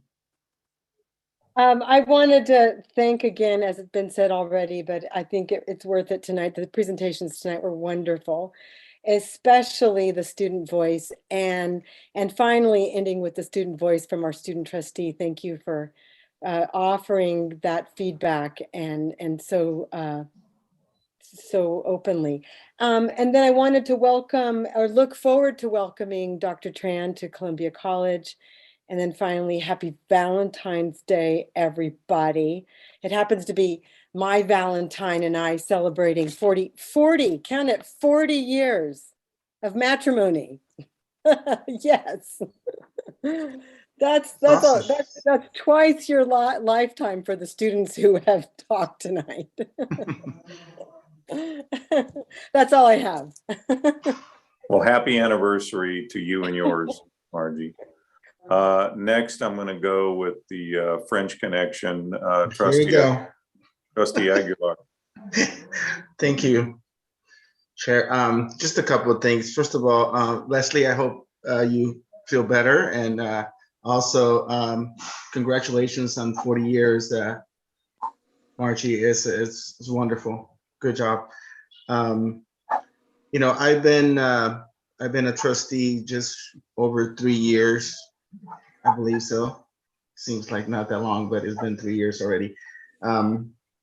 And all through the people that call me or just email me or call me, or people that I meet, the number one question that I get is on the nursing program. So some frustrations with the lack of ability to get in, or they tried so many times, or they're just waiting for a spot to get into the program. So by far, that's the number one question. And it's not just a question, they're kind of asking me and wanting me to do something about it. And so I really appreciate Trustee Richards to bring it up. And I also got a contact with one of the people from the program, and I'm here to support whatever we can do to make it better, and not only keep it the same, but make it better and hopefully get it to grow. So thank you, Trustee Richards. Thank you, Trustee Aguilar. Trustee Nancy Hinton. No report. I made mine earlier with GH, thanking him for his time here. But I will start coughing, and so we'll wait till next month when I'm 100%. Okay, Milton, it's down to you to end it on a high note. Nothing to report. Well, that's about as high as you can get right there. Thank you. And okay, Graciela, are you ready for my slideshow? Shouldn't take long. No, I don't have any. Look at the terrified look from Antonio. You're funny. I wouldn't do that. All right, everybody. On that note, the next regular meeting of the Board of Trustees of Yosemite Community College District will be held on March 7th, 2022. Closed session will begin at 3 p.m. and open session at 5:30 p.m. So let me just verify something here. Hold on. Because did we move that? Because it should be on the same path as February, since this is a non-leap year. So is it the 7th would put us on a Monday? It should be the same day as now. You are correct. So Yes. So you can make that correction. It is March 9th. all right. Is it not supposed to be in Columbia? It is, but I think that we had that previous discussion, and until we can get back to normalcy, or until we've come up with a way to make that into a virtual meeting room, we're gonna hold it down here. But we look forward to the special meeting that we're gonna have to map all that out. So let me correct myself. I think next year, we should have like 4 meetings in Columbia. What do you think, Margie? Yeah, okay. Only if she goes to the farm store with me. All right, the next regular meeting will be on March 9th, 2022, with the previous things I've already stated. And with that, this meeting stands adjourned. Thank you all very much.